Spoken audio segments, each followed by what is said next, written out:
des Samuel Gigot, des TJ Savanier, à l'heure actuelle où ils sont, les carrières qu'ils ont fait, ils disent, c'est toi qui vas trouver le meilleur club. Intérêt de Lorient, tu vois, Strasbourg en national, puis après rien. Le néant. Finalement, je finis sans club.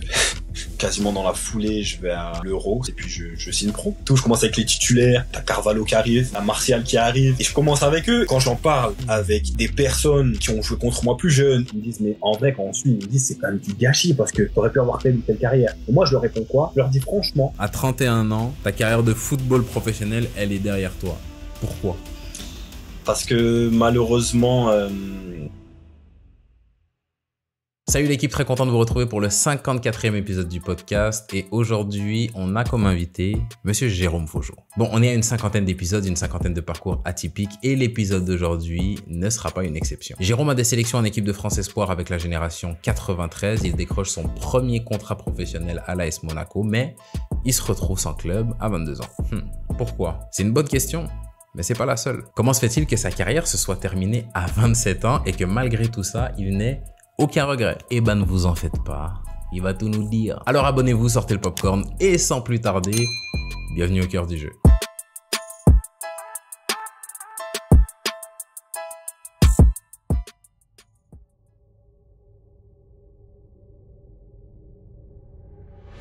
Jérôme Faugeot, bienvenue au cœur du jeu. Merci. Est-ce que tu peux te présenter pour les personnes qui te connaissent pas? Jérôme Faugeot, 31 ans, ancien défenseur qui sort d'une carrière pro d'une dizaine d'années.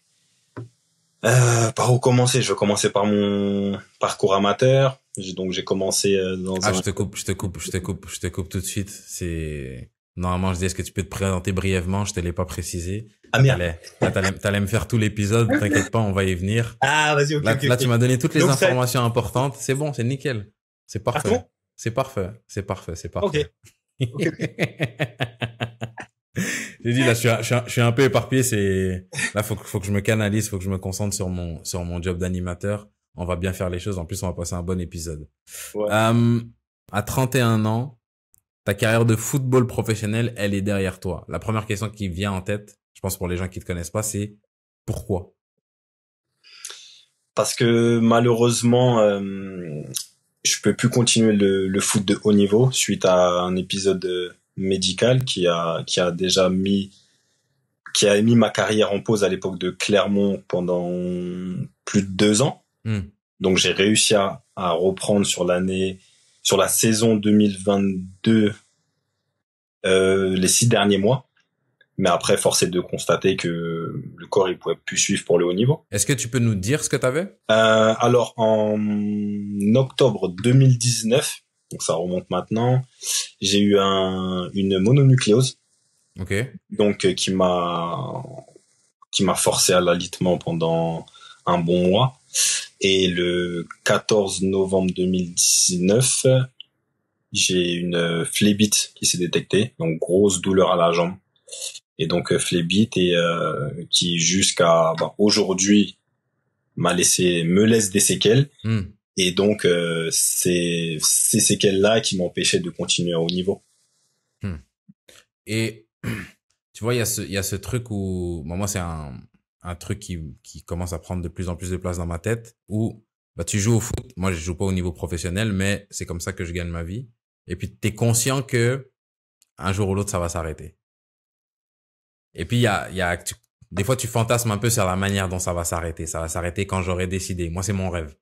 De pouvoir jouer, être en capacité de jouer, mais d'avoir mieux à faire et de dire, tu sais quoi, je m'arrête en me sentant bien. J'ai parlé avec assez de gens pour savoir que ce cas de figure-là, c'est une exception. La plupart des gens, quand ils arrêtent, ils sont recrachés par le foot. Soit t'as plus le niveau, soit il t'arrive quelque chose. Et ma question, c'est, mentalement, comment tu vis ces 2 années-là où j'ai l'impression que cet arrêt il se fait comme en plusieurs temps. Tu me dis que t'es en pause et puis finalement tu t'arrêtes. Comment ça se passe mentalement de savoir que on est en train de te retirer non seulement ton gagne-pain mais ta passion alors que c'est pas de ton ressort? C'est ça. En fait, t'as tout dit. Je commence entre guillemets par la fin, mais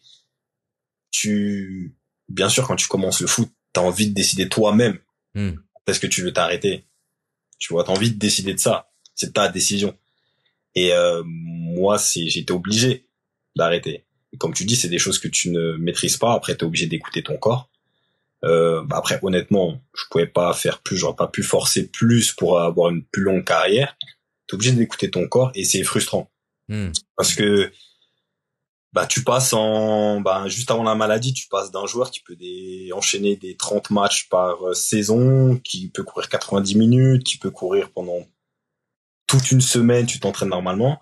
Et puis, après cet épisode de aller 1 mois, 2 mois, j'ai dû tout recommencer. J'ai dû recommencer à marcher. J'arrivais pas à courir 10 minutes. Après, presque ça se fait par palier, mais après, je courais allez, maximum, je tenais des footings continus 30 minutes et après, il y avait des douleurs qui s'installaient. Donc, après 2 ans de travail acharné, j'ai pu potentiellement avoir un niveau cohérent pour laisser paraître que je pouvais continuer le foot à haut niveau, mais j'ai pu, grâce à ça, faire une petite apparition contre Nice en Ligue 1. J'ai fait pas mal de bancs après.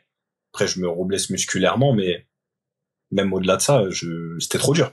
C'était trop compliqué de continuer, de performer, comme il y avait donc grosse frustration. Je pouvais plus être un athlète de haut niveau, très clairement. Cette frustration, tu la gères comment? Alors, déjà, entre guillemets, j'ai envie de dire que moi, j'ai connu aussi la période Covid avec cette frustration, parce que c'est 2020, je crois, Covid. Ouais. Donc déjà, mentalement,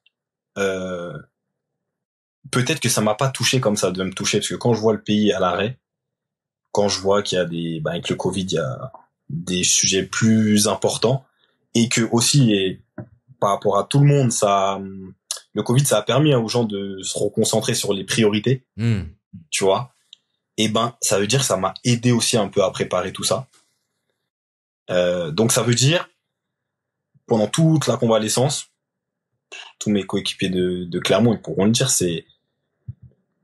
limite, on dirait, j'ai rien. Parce que je me dis, je suis en vie. Là, il y a un truc sérieux qui est en train de se passer. Enfin, il y avait un truc sérieux qui se passait, c'était le Covid. Ouais. Et puis aussi, t'as mentalement, tu sais, de toute façon, on en reviendra après, mais tu te projettes, tu dis, attends, s'il n'y a pas le foot, il faut que je génère d'autres sources de revenus, il faut que je pense à l'avenir. Et donc, tout ça, c'est dur de dire c'est un mal pour un bien, parce que j'aurais pas aimé que ça se passe comme ça. Mais ça m'a permis de relativiser et mentalement de pas être impacté je pense, comme j'aurais vraiment dû l'être. Tu vois? En fait, j'avais aucune notion de ce que c'était Athletic. Je savais pas combien de temps j'aurais pu rester sur le carreau à cause de l'Athletic. Donc moi, c'est vrai, oui, quand j'ai vu par contre l'arrêt des matchs, je me suis dit, limite vite que moi je reprenne. Je pensais limite j'allais reprendre pendant le Covid. Ouais. Hein. Au final, j'ai repris en jour, je crois que c'était 800 et quelques jours après. J'ai coupé en octobre 2019 et j'ai repris en janvier 2022. Et moi, je pensais que en 6 mois, ça allait être réglé. Ouais, bah oui. Parce que j'avais pas de recul encore sur la maladie, ce que c'était vraiment, et je pensais que mes compétences, je les avais pas perdues, tu vois. Donc oui, sur l'aspect compétitif, je me suis dit, attends, je vais essayer de reprendre là, il va me rester 10 matchs et tout. Mais après, même pareil, hein, quand on m'a mis sous anticoagulant, à la sortie de l'hôpital, on m'a dit 6 mois d'anticoagulant. Je me suis dit, moi, 6 mois, c'est un croisé. Ouais, Je me suis dit, 6 mois, c'est un croisé au niveau de la durée. Je me disais, mais non, il faut que j'enlève ça et tout. Crois-moi qu'à la fin, dis-toi, j'en ai pris pendant quasiment 2 ans. Des anticoagulants, c'est limite, moi, j'avais peur de l'enlever, parce qu'avec tout justement ce qu'il y avait, parce que quand on m'a bien expliqué, qu'on avait plus aussi de recul sur le Covid, on m'a dit que ça serait peut-être bien que toi, t'en prennes un peu plus que les autres. Tu vois ce que je veux dire? Un peu plus longtemps que les autres, parce que potentiellement, toutes les personnes qui décèdent du Covid, comme on n'a pas assez de recul, potentiellement, tu peux être une personne fragile, et toi, plus facilement, tu peux peut-être succomber à cette maladie. Donc, crois-moi que, au final, alors je te disais que mentalement, niveau du foot, je l'ai préparé, mais mentalement, niveau médical, au niveau médical, ma phlébite plus le Covid, waouh, j'avais peur de tout. Chaque recommandation du Covid, je les suivais à la lettre, parce que tellement j'avais peur. Je me disais, mais je vais y laisser ma vie, là. J'étais tellement faible. Mon mois, mes 2 mois, entre guillemets, enfin, mon mois d'hospitalisation, tout ça, j'étais tellement faible que je me suis dit, mais non, là, le Covid, il va m'achever. Là, il est venu juste pour m'achever. Donc ça, pour ça, par contre, ça m'a beaucoup travaillé, hein. Il y en a, ils n'ont pas forcément compris, ça se moquait un peu de moi parce que j'étais vraiment aux petits soins et tout, je faisais attention. Et là, il y a que maintenant où je suis un peu plus calme et tout, mais les gels hydroalcooliques, ouais, j'en abusais. Je te jure, j'en abusais. C'est le moindre truc, j'en abusais. T'en as touché un mot, parce que t'as dit la phlébite, je savais pas ce que c'était. Je sais ce que c'est une phlébite, mais quand je t'entends parler de la situation, je me dis, bah, peut-être en fait que je sais pas ce que c'est. Parce que le fait que tu me dises que ça t'arrête 2 ans, c'est costaud quand même. C'est une phlébite normale ou la tienne, elle était spéciale. Est-ce que tu peux médicalement nous raconter un peu ce qui s'est passé, peut-être juste pour que les gens comprennent mieux la situation? Alors, une phlébite, ou qu'on appelle aussi thrombose veineuse profonde, c'est un caillot de sang qui vient bloquer la circulation. Alors moi, malheureusement, le caillot de sang, il est venu bloquer au niveau de la cuisse gauche, mais vraiment haut, au niveau de la cuisse. Et généralement, des fois, ça se bloque au niveau du mollet. Moi, il est venu se bloquer au niveau de la cuisse.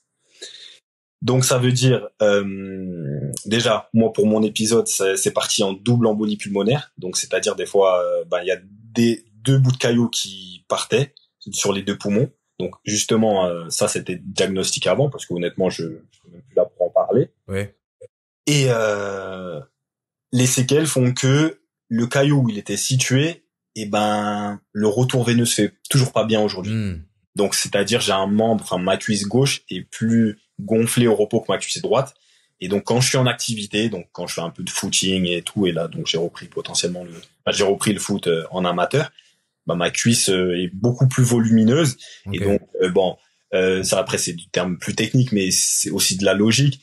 C'est que t'imagines bien que comme ma cuisse est plus volumineuse, elle est plus raide.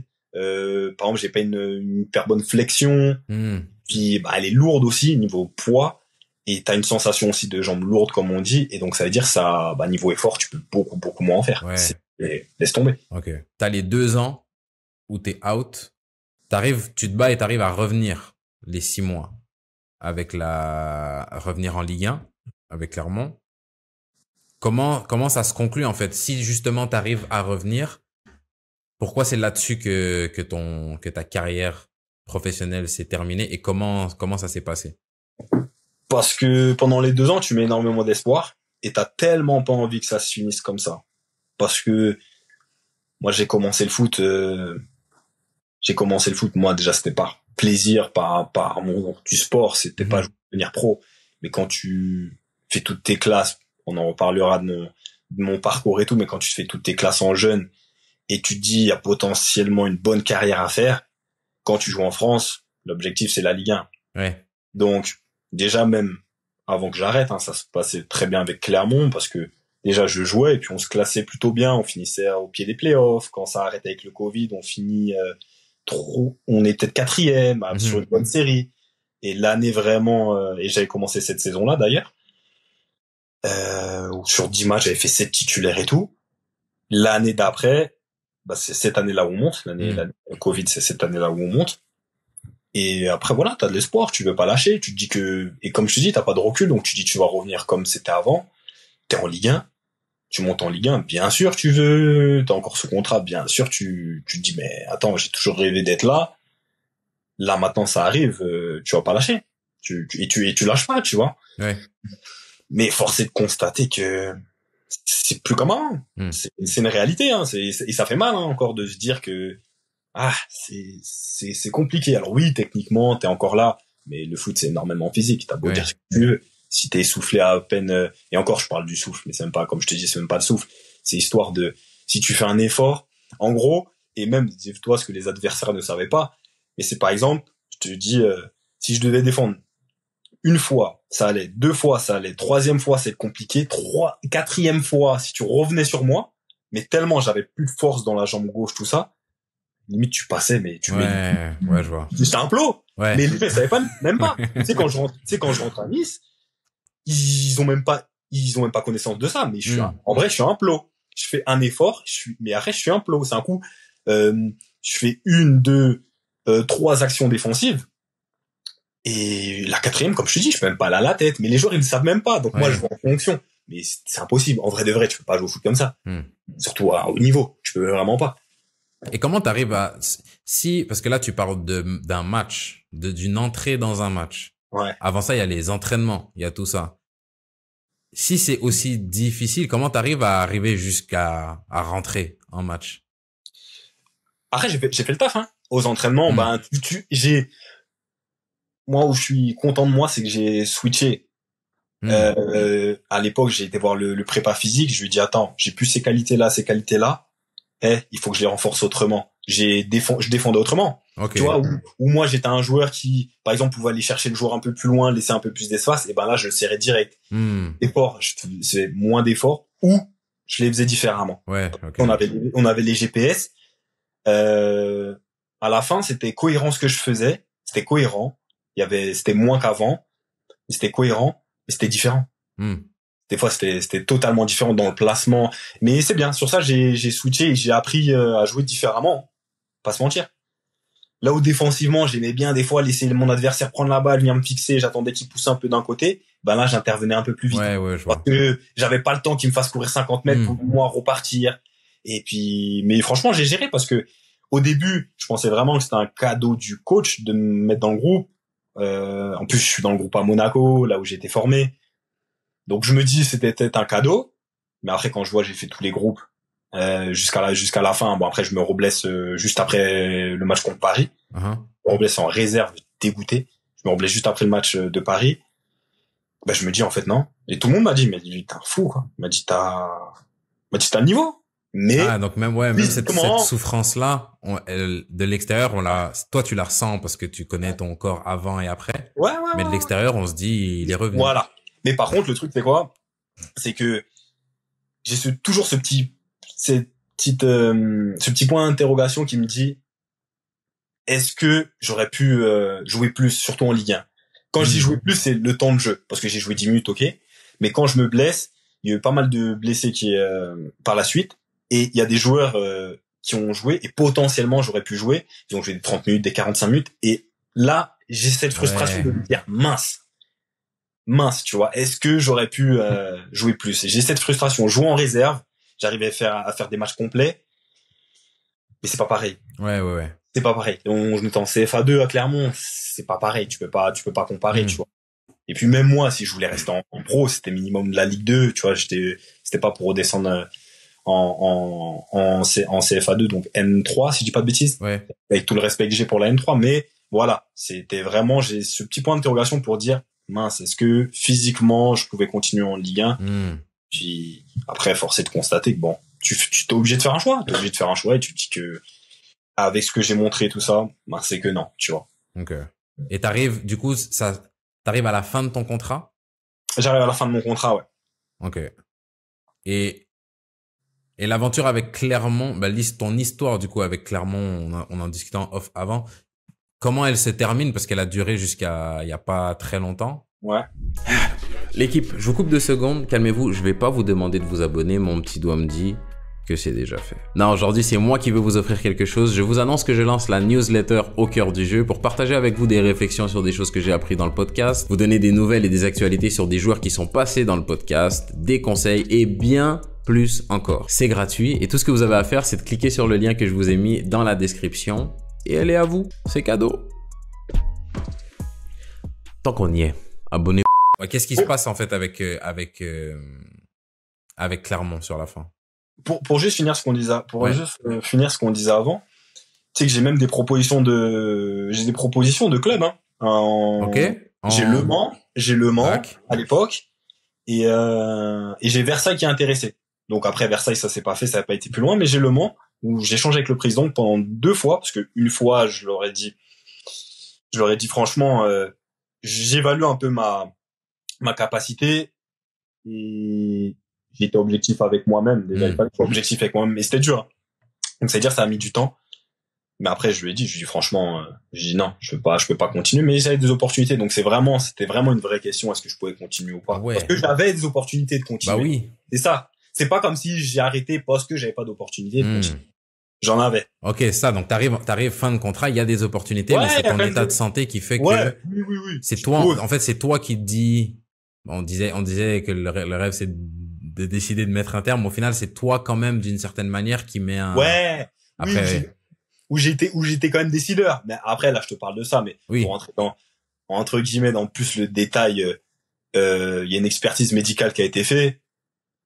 L'expert médical, il était fort, enfin, il était d'accord. C'est même lui qui m'a dit, bah oui, il m'a dit, il y a aucune, parce que là, je vais pas te montrer ma jambe, mais voilà, quoi. J'ai un beau, même sur des photos, moi, quand je regarde, quand même je jouais, même contre Nice et tout, je regarde ma jambe, je fais, mais comment les gens, ils voient pas? Mais parce que moi, je suis focus dessus. Mais moi, je suis focus dessus. Ouais. Comment les gens, ils font pour pas voir? Ouais.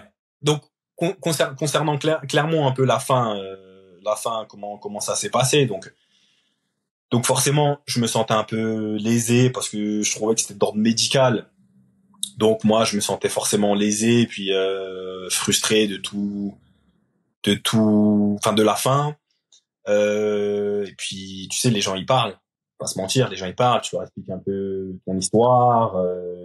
Entre temps, j'ai vu pareil même des experts. Tu leur expliques un peu le truc.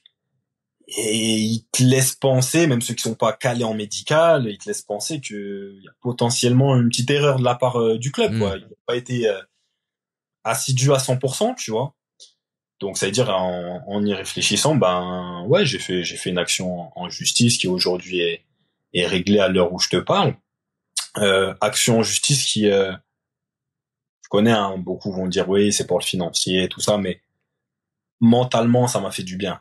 Et pourtant, dis-toi, j'ai pas eu le résultat que je pensais avoir. Donc, c'est-à-dire, pour être clair avec toi et sans filtre, j'ai perdu, tout simplement, mon action en justice. Mais au moins, j'ai été sans regret et mentalement, je suis bien.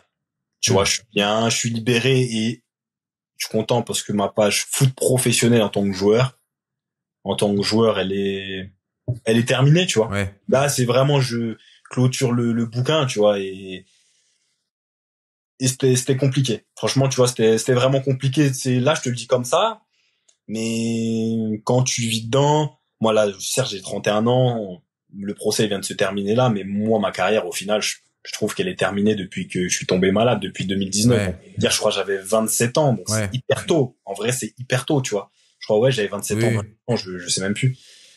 Ouais. Donc, là, je te dis avec du recul et tout, mais en tout cas, ouais, quand tu commences, c'est vraiment pas de cette manière-là que tu veux finir. Ça, c'est sûr et certain. T'as pas envie de finir en procès avec un club qui t'a quand même permis d'aller en Ligue 1, connaître la Ligue 1, tu vois. Mais bon, c'est, voilà. Et quand tu dis que ce processus-là, il t'a fait du bien, est-ce qu'il y a autre chose que le résultat qui te motivait là-dedans? Ou qui a eu un effet positif sur toi? En fait, je voulais aussi une certaine vérité, tu vois, une certaine vérité et aussi un truc que le club n'était pas au courant, mais leur montrer que j'avais rien dit pendant X temps, le temps de me rétablir et tout, mais que j'en pensais pas moi. Il y avait ça aussi, tu vois, de leur dire, les gars, je sais, on sait. Après, la justice, c'est autre chose.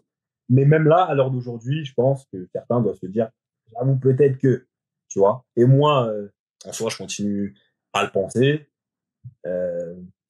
que peut-être que tu fais mieux les choses, ça se finit différemment. Donc voilà, là, c'est juste, tout le monde est au courant. Et puis voilà, c'était la démarche, moi, qui me tenait à cœur pour, et comme je l'ai dit, et ça, c'est sincère, c'est pour pas que ça arrive à d'autres personnes aussi. Ouais. Parce que le fond du problème, et moi, ce qui m'énerve un peu plus, c'est que dans le foot, après ça s'applique à la vie de tous les jours, mais moi je parle du foot parce que je connais le foot. Quand t'es pas compétitif, t'es mis de côté, mais réellement de côté. Donc ça veut dire, moi j'étais mis de côté alors que tu sais t'es malade. Donc là à ce moment-là t'as pas envie d'être mis de côté, t'as envie du soutien, t'as envie des meilleurs soins possibles. Tu vois ce que je veux dire? Et il y a eu des épisodes, comme je te disais, beaucoup plus dramatiques. Et ça sort de plus en plus que tel club a mal fait ça, donc tel joueur a subi telle conséquence. Et il y a des fois des conséquences plus dramatiques. Ouais. Donc c'est pour ça que c'est en mode pour dire, les gars, ok, on est là pour être performant, on est là bien sûr pour faire tourner vos business, vos entreprises, il y a pas de problème. Et je suis quand même un humain. Donc quand je te dis je suis malade, prends ça sérieusement et viens pas me dire ouais mais tu peux pas jouer le week-end d'après. Non, je te dis je suis malade. Des fois c'est ce que j'entends et c'est ce que je dis. Aucun joueur de foot ne veut être blessé. Ouais. Si on doit signer un truc avant nos carrières et dire pendant ma carrière je veux pas être blessé, mais tout le monde le signe. Tout le monde signe, ouais, clair. Mais j'ai rarement des blessures, mais au final ma maladie, bon, c'est le pire truc que j'ai eu. Mais personne ne veut te blesser.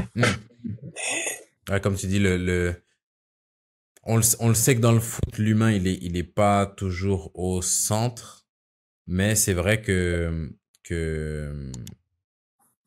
t'aimerais quand même que quand la situation, elle commence à être un peu plus grave, qu'il y a quand même cette prise de conscience dont bon, on est là pour gagner des matchs, gagner des points, etc.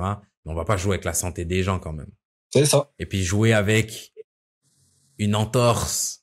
J'ai un peu mal j'ai mon quadri qui tire un peu. Ça, c'est une chose. Mais jouer vraiment avec la santé, on va dire, plus sérieuse des gens, c'est là où la démarche, elle prend son sens. Et puis, comme t'as dit, là, il n'y a pas eu de gain de cause. Mais on va dire que la démarche, elle peut être thérapeutique. Et derrière, il y a aussi comme t'as dit, t'as rien dit pendant longtemps, t'en penses pas moins. Et puis, veut pas, c'est pas une démarche agréable pour qui que ce soit. Donc, même le club, on se dit, la prochaine fois, on a eu gain de cause, mais la prochaine fois, peut-être on fait encore mieux les choses. Comme ça, on n'arrive même pas à un procès.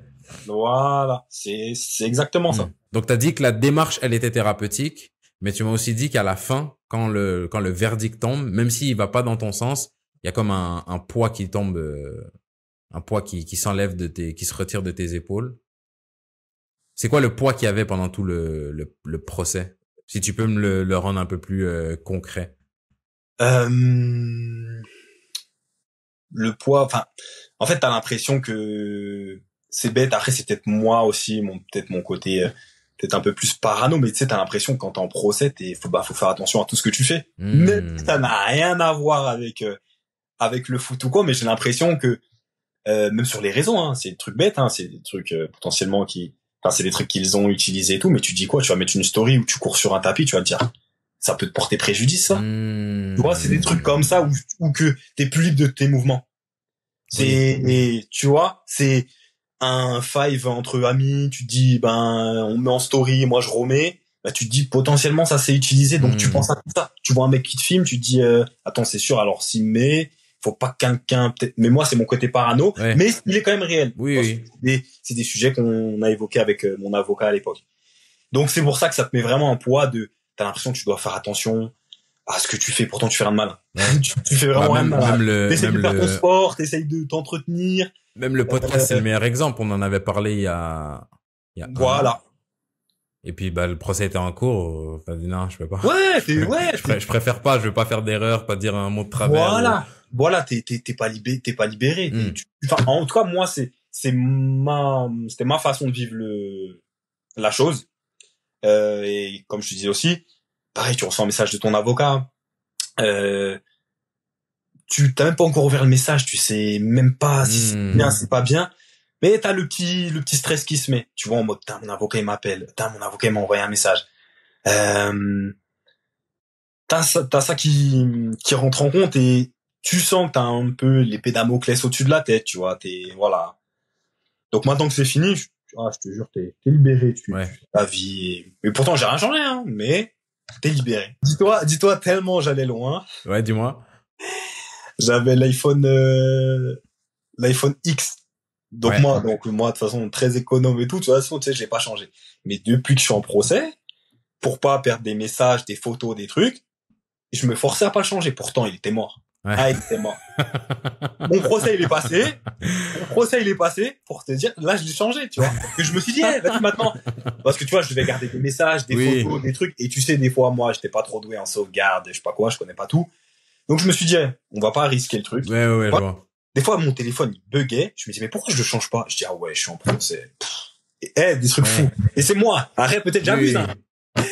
Mais ouais, voilà. mais mieux vaut être dans ces cas-là, je pense mieux vaut être prévoyant que de dire, attends, il y a tel message qu'on peut utiliser, tu dis, ah, je l'ai supprimé celui-là. Mais ah, tu ouais, l'as non. supprimé, Ouais, mais de fou. C'est vraiment ça. C'est dans cette parano-là. C'est clair. Si on revient au début, avant d'arriver à la vraie fin. Toi, tu me disais, quand tu commences ta carrière, tu t'imagines pas qu'elle va s'arrêter comme ça, ta carrière de foot. Ouais. Quand tu commences où?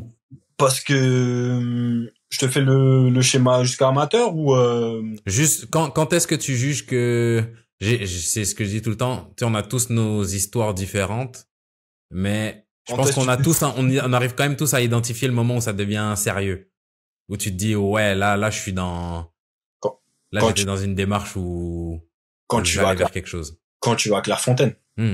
Quand tu vas à Clairefontaine, déjà tu te dis.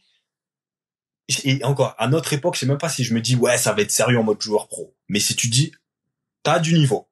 Ouais, Quand tu vois toutes les étapes, surtout moi d'où je sortais, parce que je suis d'un petit village dans le 78, j'ai dû faire vraiment des étapes et le niveau n'était pas ouf. Donc ça veut dire, tu dis, ah, t'as fait tout ça? Tu dis, ok. Et comment t'intègres Clerf justement de ton petit village? Il y avait je crois il y a la détection annuelle, tu vois, quand t'as peut-être 11 ans ou 12 ans, je sais même plus trop les âges. Ça, je vais souvent me tromper pendant le podcast. Ouais.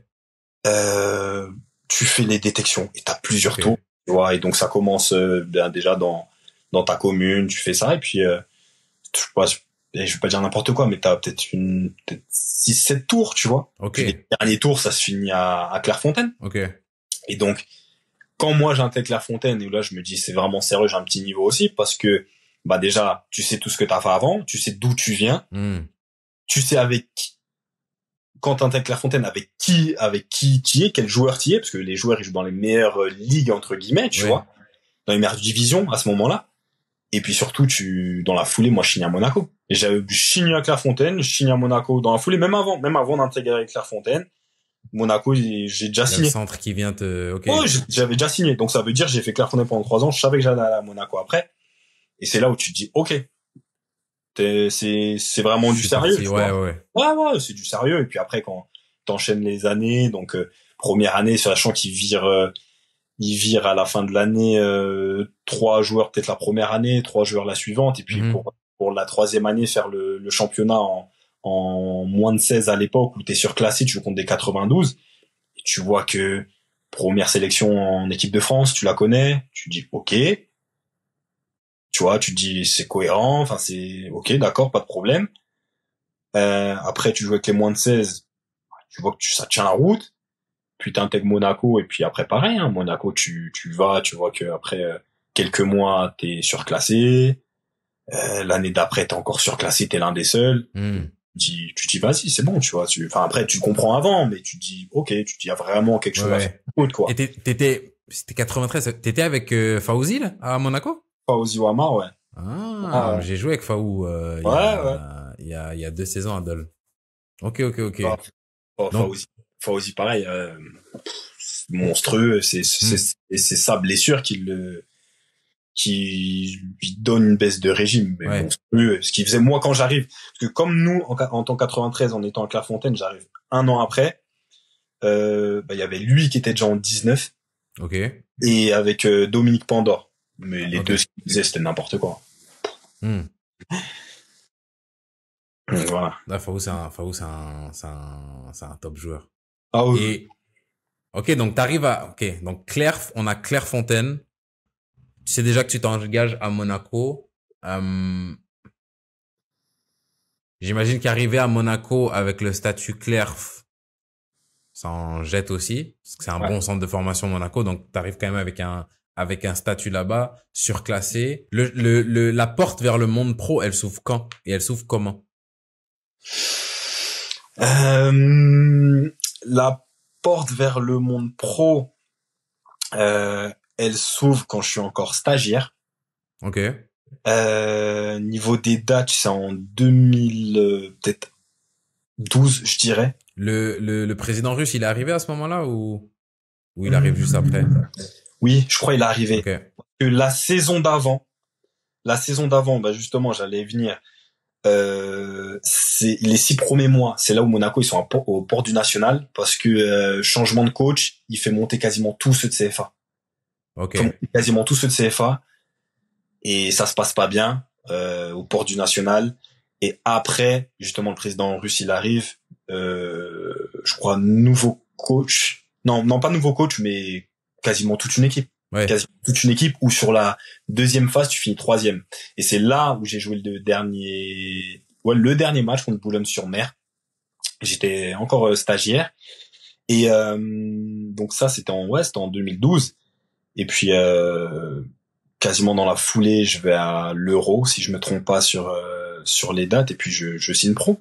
Je signe pro et après je m'entraîne avec les pros dans la foulée et on était en Ligue 2. On était en Ligue 2, ben cette année-là ça monte, mais moi j'ai fait que des matchs de coupe de la Ligue. J'ai pas joué en championnat, j'ai fait que un banc championnat contre Nantes, je crois. C'était premier ou le deuxième.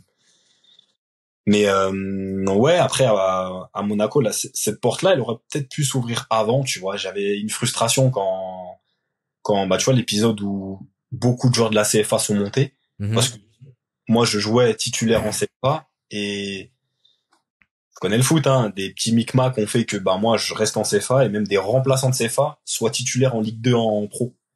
Tu vois. Quel genre de micmac? Des genres de limite l'agent ah OK, je vois ce genre de micmac. L'agent passe coach de l'équipe 1, tu vois, qui était agent mais ah voilà. Ouais, je vois. Ouais. Voilà, tu vois, il était agent et il avait pas mal de joueurs, il passe dans l'équipe 1, puis ça fait que bah tu récupères tes joueurs, tu sais, même s'il était plus agent officiellement parce que tu peux pas l'être. Ben voilà. Tu sais, des fois t'es agent, tu travailles avec d'autres associés. Oui. Tous les joueurs montaient, mais moi je trouve que c'est un mal pour un bien. Pourquoi? Parce que ça les a pas mis en avant. Ils étaient pas forcément prêts pour le Tu vois ce que je veux dire? Bah comme je te dis, hein, t'es Monaco, t'es en Ligue 2, t'es censé remonter et t'étais à 2 doigts de descendre. Ouais, ça les a plus exposés qu'autre chose. Ça les a exposés, mais dans le mauvais sens. Limite, c'est pour ça, des fois, sur le moment, j'étais pas content, je comprenais pas, je voulais des explications. Mais avec du recul, je me dis, waouh, c'est parfait que ça soit passé comme ça. Ouais, je vois. Ça les a pas servis. Et honnêtement, même si j'étais persuadé d'être meilleur qu'eux, je pense pas que j'aurais fait mieux qu'eux sur le terrain à ce moment-là. Parce que quand t'as 11 jeunes sur le terrain, tu vas pas faire mieux. Franchement, tu vas pas faire mieux. Je me serais fait laver. Ouais. Faut que t'aies des joueurs confirmés du niveau pour encadrer les quelques jeunes, mais si t'as une majorité de jeunes, c'est exactement ça. Ça va se sentir. Et donc t'as cette saison-là c'est là que t'obtiens ton contrat pro. Ok, bah c'est chaud quand même, parce que t'obtiens ton contrat pro à Monaco. Ouais. Qui est un top club. Bon, ils sont en Ligue 2 à l'époque. Tu te vois où à l'époque? C'est une question que j'aime bien poser, mais ouais, c'est quoi l'ambition? On sait comment ça s'est terminé, mais ouais, à ce moment-là, c'est quoi la suite pour toi? Parce que, en plus, comme tu dis, tu viens de faire l'Euro avec l'équipe de France. 93, c'est quelle génération, ça? Pogba, Mtiti, Alassane Plea, Alphonse Areola, Eladjiba, Kondogbia, chaud. Axel Ngondo, Lucas Digne. Ouais, chaud. Ouais, non, mais là, tu vois, je t'ai dit des joueurs, t'as vu. Mais, ouais, Veretout, c'est abusé. Donc, tu me demandes où je me vois. Ouais. Et là, si je reste en France, je me vois en Ligue 1. Ouais. Et tu vois, dans où je me vois, il y en a beaucoup qui me voient là-bas. Et moi, tranquille. Étape par étape. Tu vois, franchement, j'ai été, des fois, comme je t'ai dit, frustré de certaines situations. Mais tu as vu, vas-y. Tu joues pas, vas-y, je vais progresser, moi, ça a toujours été comme ça. Okay. T'as vu d'où je pars. Moi, ça a toujours été comme ça. Ok, là, c'est pas mon heure encore. Vas-y, je vais progresser. Est-ce que cette mentalité-là, elle vient que de toi ou c'est une combinaison aussi de l'environnement où tu sais il y a peut-être je sais pas ce qui se passe du côté familial, mais peut-être que tu sais avoir la pression du côté de la famille, ça peut faire que des fois des joueurs se montent la tête tout seuls, et à l'inverse, ne pas avoir de pression du côté de la famille, bah ça des fois ça permet aux joueurs de se dire ouais, en fait tranquille, ça te laisse l'espace pour voir les choses de la bonne façon. Non, franchement, ça vient même pas de la famille parce que, tu vois, j'ai mon père qui kiffe le foot, qui kiffe Mhm. Saint-Étienne, mais ils m'ont toujours laissé jouer comme je Ouais, ok. voulais. Il y avait aucune pression de résultat, aucune pression financière. Et je dis pas que je suis d'une famille en mode riche, en mode Ouais. je joue comme ça. Mais franchement, non, je sais pas comment, j'avoue, je sais pas comment c'est venu, mais j'ai toujours essayé d'être objectif avec moi-même Hmm. et c'est ça qui, à chaque fois, m'améliorait. Puis, des fois, quand j'étais pas pris dans certaines sélections, admettons, je me posais et je me disais, OK, sincèrement, ouais, mais t'as pas été bon, ou l'autre, il est meilleur que toi, donc Ouais. tu dois bosser. Puis après, je revenais, tu vois. J'ai fait Ouais, je longtemps vois. en équipe de France, j'ai fait moins de 16, et j'y vais, tu vois, j'y vais, après, je suis plus rappelé. Dis-toi, je suis rappelé seulement en U19. En Ok. U19, et de base, je devais être rappelé en U18, mais on avait la finale de Gambard. Donc, ça veut dire que j'ai pas été appelé à ce moment-là. Parce que ça tombait juste après. Et U19, après, j'ai tout fait. U20, j'en ai fait une. Mais, limite, pendant ce temps-là, je savais que, pourquoi j'avais pas été rappelé après, tu vois. Donc, j'ai travaillé, je me suis pas dit, ouais, vas-y, c'est de la faute de l'autre, ou, ouais, il préfère un tel, il Ouais, je préfère vois. un tel. J'ai travaillé, je suis revenu tranquillement. Parce que, franchement, comme je te dis, je pars vraiment de mon niveau, il était, enfin, quand je dis mon niveau, pas personnel, mais où je pars, c'était assez bas que vas-y, tu dois travailler. Tu Hmm. dois travailler 2 fois plus que les autres, tu vois. Et après ce contrat pro, il se passe quoi? Parce que tu signes ton contrat pro dans ton club formateur. C'est comme le rêve de tout jeune joueur de se dire, bah, j'ai signé mon contrat à la maison parce que c'est Mhm. mon club formateur. Je veux Ouais. jouer ici. Ouais, non, mais c'est sûr, hein. Moi, Et ça déjà, se passe quand, rarement comme ça. c'est ça. Et ouais. Quand, bah, tu sais, quand tu signes à Monaco, ou même dans n'importe quel autre centre de formation, t'imagines aussi que, bah, c'est pour y jouer, parce que quand tu regardes les perspectives, moi, je sais que je ne connaissais pas forcément, mais tu sais, tu regardes, est-ce qu'ils font jouer pas mal de jeunes et Hmm. tout. Je sais qu'à l'époque, il y avait pas mal, par contre, d'étrangers à Monaco et il y avait des petits jeunes qui tiraient leur épingle du jeu. Monaco, ça avait pas trop, c'est pas trop forcément bien perçu par les formateurs qui disaient que avec la ville, des fois, il y en a vite qui se perdent. Ouais. Moi, je connaissais mon tempérament, je suis pas dans ça, je me suis dit, moi, ça va pas te poser de soucis. Et oui, quand tu signes ton premier contrat pro, ouais, t'espères jouer. Surtout que pas mal de jeunes à ce moment-là sortent. Donc tu dis, ça va venir. Tu dis, ça va venir.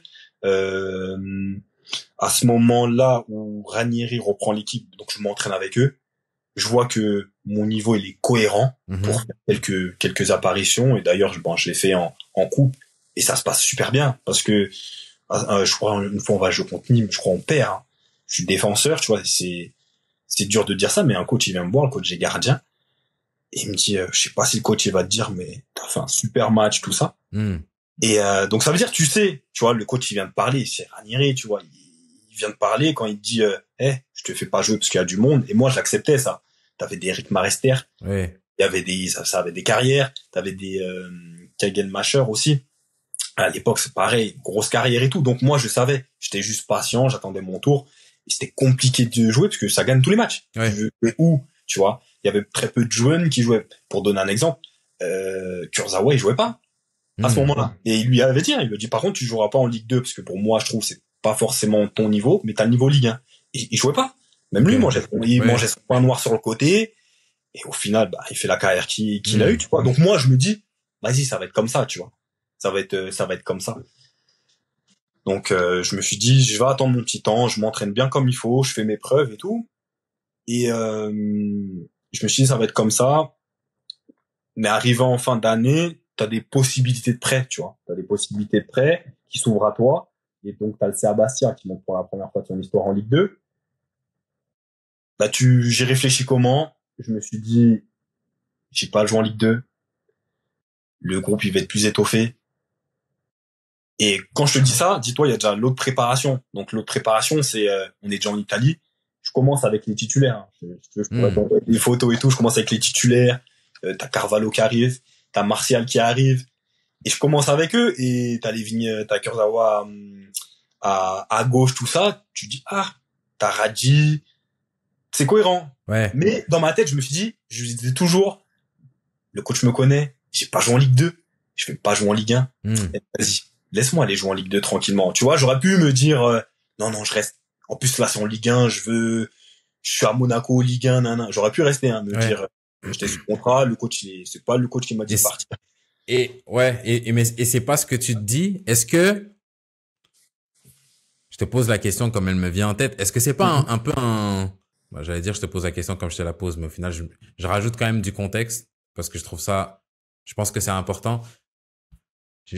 Moi, j'ai grandi avec ce truc, l'humilité, c'est bien. Ouais. Être objectif, être humble, c'est bien. Et, bah, j'arrive dans la vie adulte et puis des fois, je vois des gens me passer devant, entre guillemets, parce que eux, ils disent, moi, l'humilité, c'est pas mon souci. Je suis le meilleur. Et moi, je les regarde, je me dis, mais gros, t'es clairement pas le meilleur. Ouais. Et comme ils se disent, je suis le meilleur, ils passent. Et tu te dis, ah, mais peut-être qu'il y a une valeur à ça. Je sais que dans d'autres domaines, mon humilité me fait avoir un temps d'avance. Et il y a des domaines où des fois ça me freine. Et là, quand je t'entends parler, je me dis, encore t'es dans ce groupe-là, on te considère pas, tu fais pas de match, etc. Ouais, pars en prêt. Mais là, à ce moment-là où on te laisse voir quelques signes comme quoi en tout cas, t'as le niveau, t'es avec nous. C'est pas, le groupe s'entraîne et toi, tu fais des jongles à côté parce que... C'est ça. Est-ce que c'est pas un peu un manque d'ambition de se dire, vas-y, je vais quand même passer par la case Ligue 2? Parce que des fois, il y a des gens qui sautent des cases. Et ça se passe bien. Après, t'aurais pu te casser la gueule aussi, mais je pose la question quand même. Un manque d'ambition, tu penses de ne pas être resté, tu veux dire? Ouais. Comment toi tu le vois? Non, à ce moment-là, je le vois pas comme ça parce que, tu vois, là, bon, je te l'ai fait en courte, mais tu t'entraînes toute une année, toute une saison quand même. Des fois, t'as des opportunités aussi d'être dans le groupe. Ok. Et ça, tu le sens. Quand il y a des blessés, quand il y a des trucs. Et malgré, alors, c'est texto, parce que c'est le coach qui te le dit, c'est quand t'échanges avec, ton agent, des fois, qui échange avec le directeur sportif, et quand t'échanges avec d'autres joueurs, de toute façon, tu le sens au foot dans un groupe, quand il y a du respect, parce que le niveau, il est bon ou pas. Tu vois, même si j'étais le petit jeune. Mais, c'est surtout ça, je me dis, il y avait des occasions, enfin, pour moi, je trouvais qu'il y avait des occasions de me mettre. Ah, et de me mettre ou de plus gratter. Et quand je dis de me mettre, c'est même sur le banc ou sur la feuille de match. Voilà, c'est frustration. C'est à un moment donné un exemple bête. Je crois qu'on joue contre une nationale. C'est un Coupe de France au Louis II. Je suis dans le groupe et je finis en tribune. Tu te dis ok. Après, tu sais, ça te donne parce que on s'était fait sortir avec que un groupe de jeunes, mais moi j'avais pas joué, donc limite tu te dis oh bah tant mieux, eux ils ont grillé leur cartouche, moi j'ai pas joué, ça va. Moi, ouais. Et sauf que quand t'arrives premier entraînement après le match, on me dit bah maintenant les jeunes faudra faire des étincelles pour jouer. Il y a ça, tu vois, il y a tous ces petits discours là aussi qui font que. Donc moi je pars du principe que voilà, sur toute une saison où des fois j'aurais un peu plus gratté. Et après sur des discours tenus, tu dis ah ça va être chaud. Ok. Tu vois le truc. Donc c'est pour ça, c'est pas un mode j'arrive, ouais, on me dit t'as le niveau, mais moi j'estime que.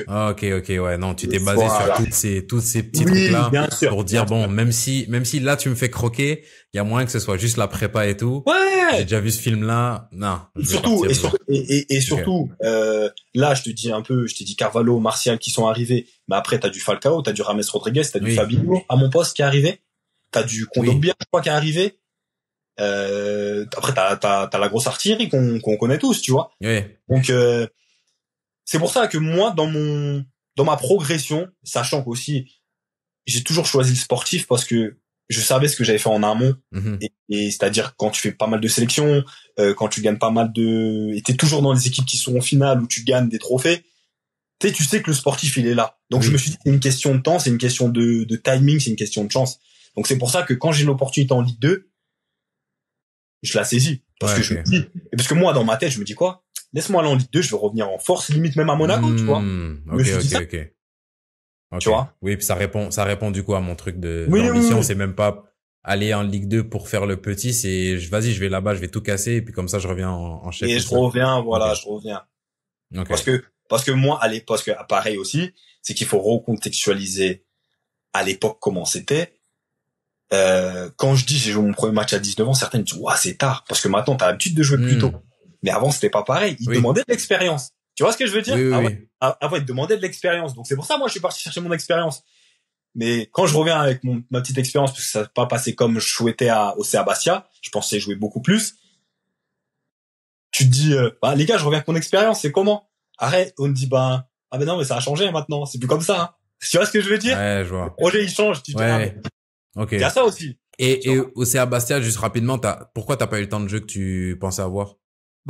J'arrive en fin de mercato, donc pas forcément prêt, pas forcément prêt, parce que justement, à partir du moment où j'ai annoncé à Monaco que je souhaitais me faire prêter, donc je m'entraînais à part.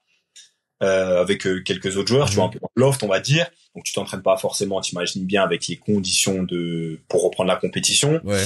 Ligue 2, ça reprend un peu avant aussi. Donc là, Monaco était en Ligue 1.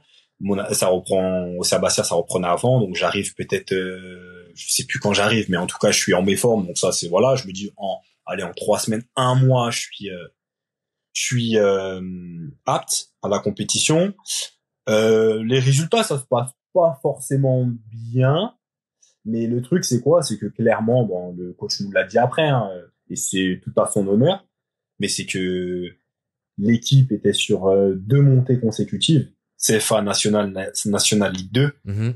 Clairement, il voulait récompenser un peu ceux qui avaient fait ça. Ouais, ok. Donc, tu comprends bien qu'à travers ces propos-là, que voilà, si le mec il n'est pas blessé ou si vraiment il me fait pas des dingueries, je vais pas jouer quoi. Donc okay. Voilà, tu vois. Ça tu le savais pas. Bon, là c'est facile de le dire maintenant avec avec la bouteille, avec le recul, etc.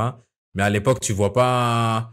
Tu sais dans les discussions que t'as avec l'équipe, y a pas ça qui ressort. Non, parce que je me suis cassé la tête pendant pas mal de mois à me demander pourquoi je joue pas. Okay. Moi j'étais bien, le pourquoi et surtout.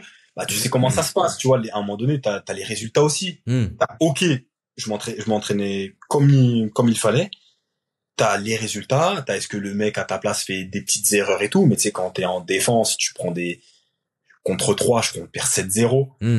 Ah, j'ai dit, ça va tourner. Ça va tourner, le lundi, il arrive, il dit, dès le lundi, je vais remettre la même équipe pour montrer que c'est une erreur. Tu dis, ok. Et tu comprends.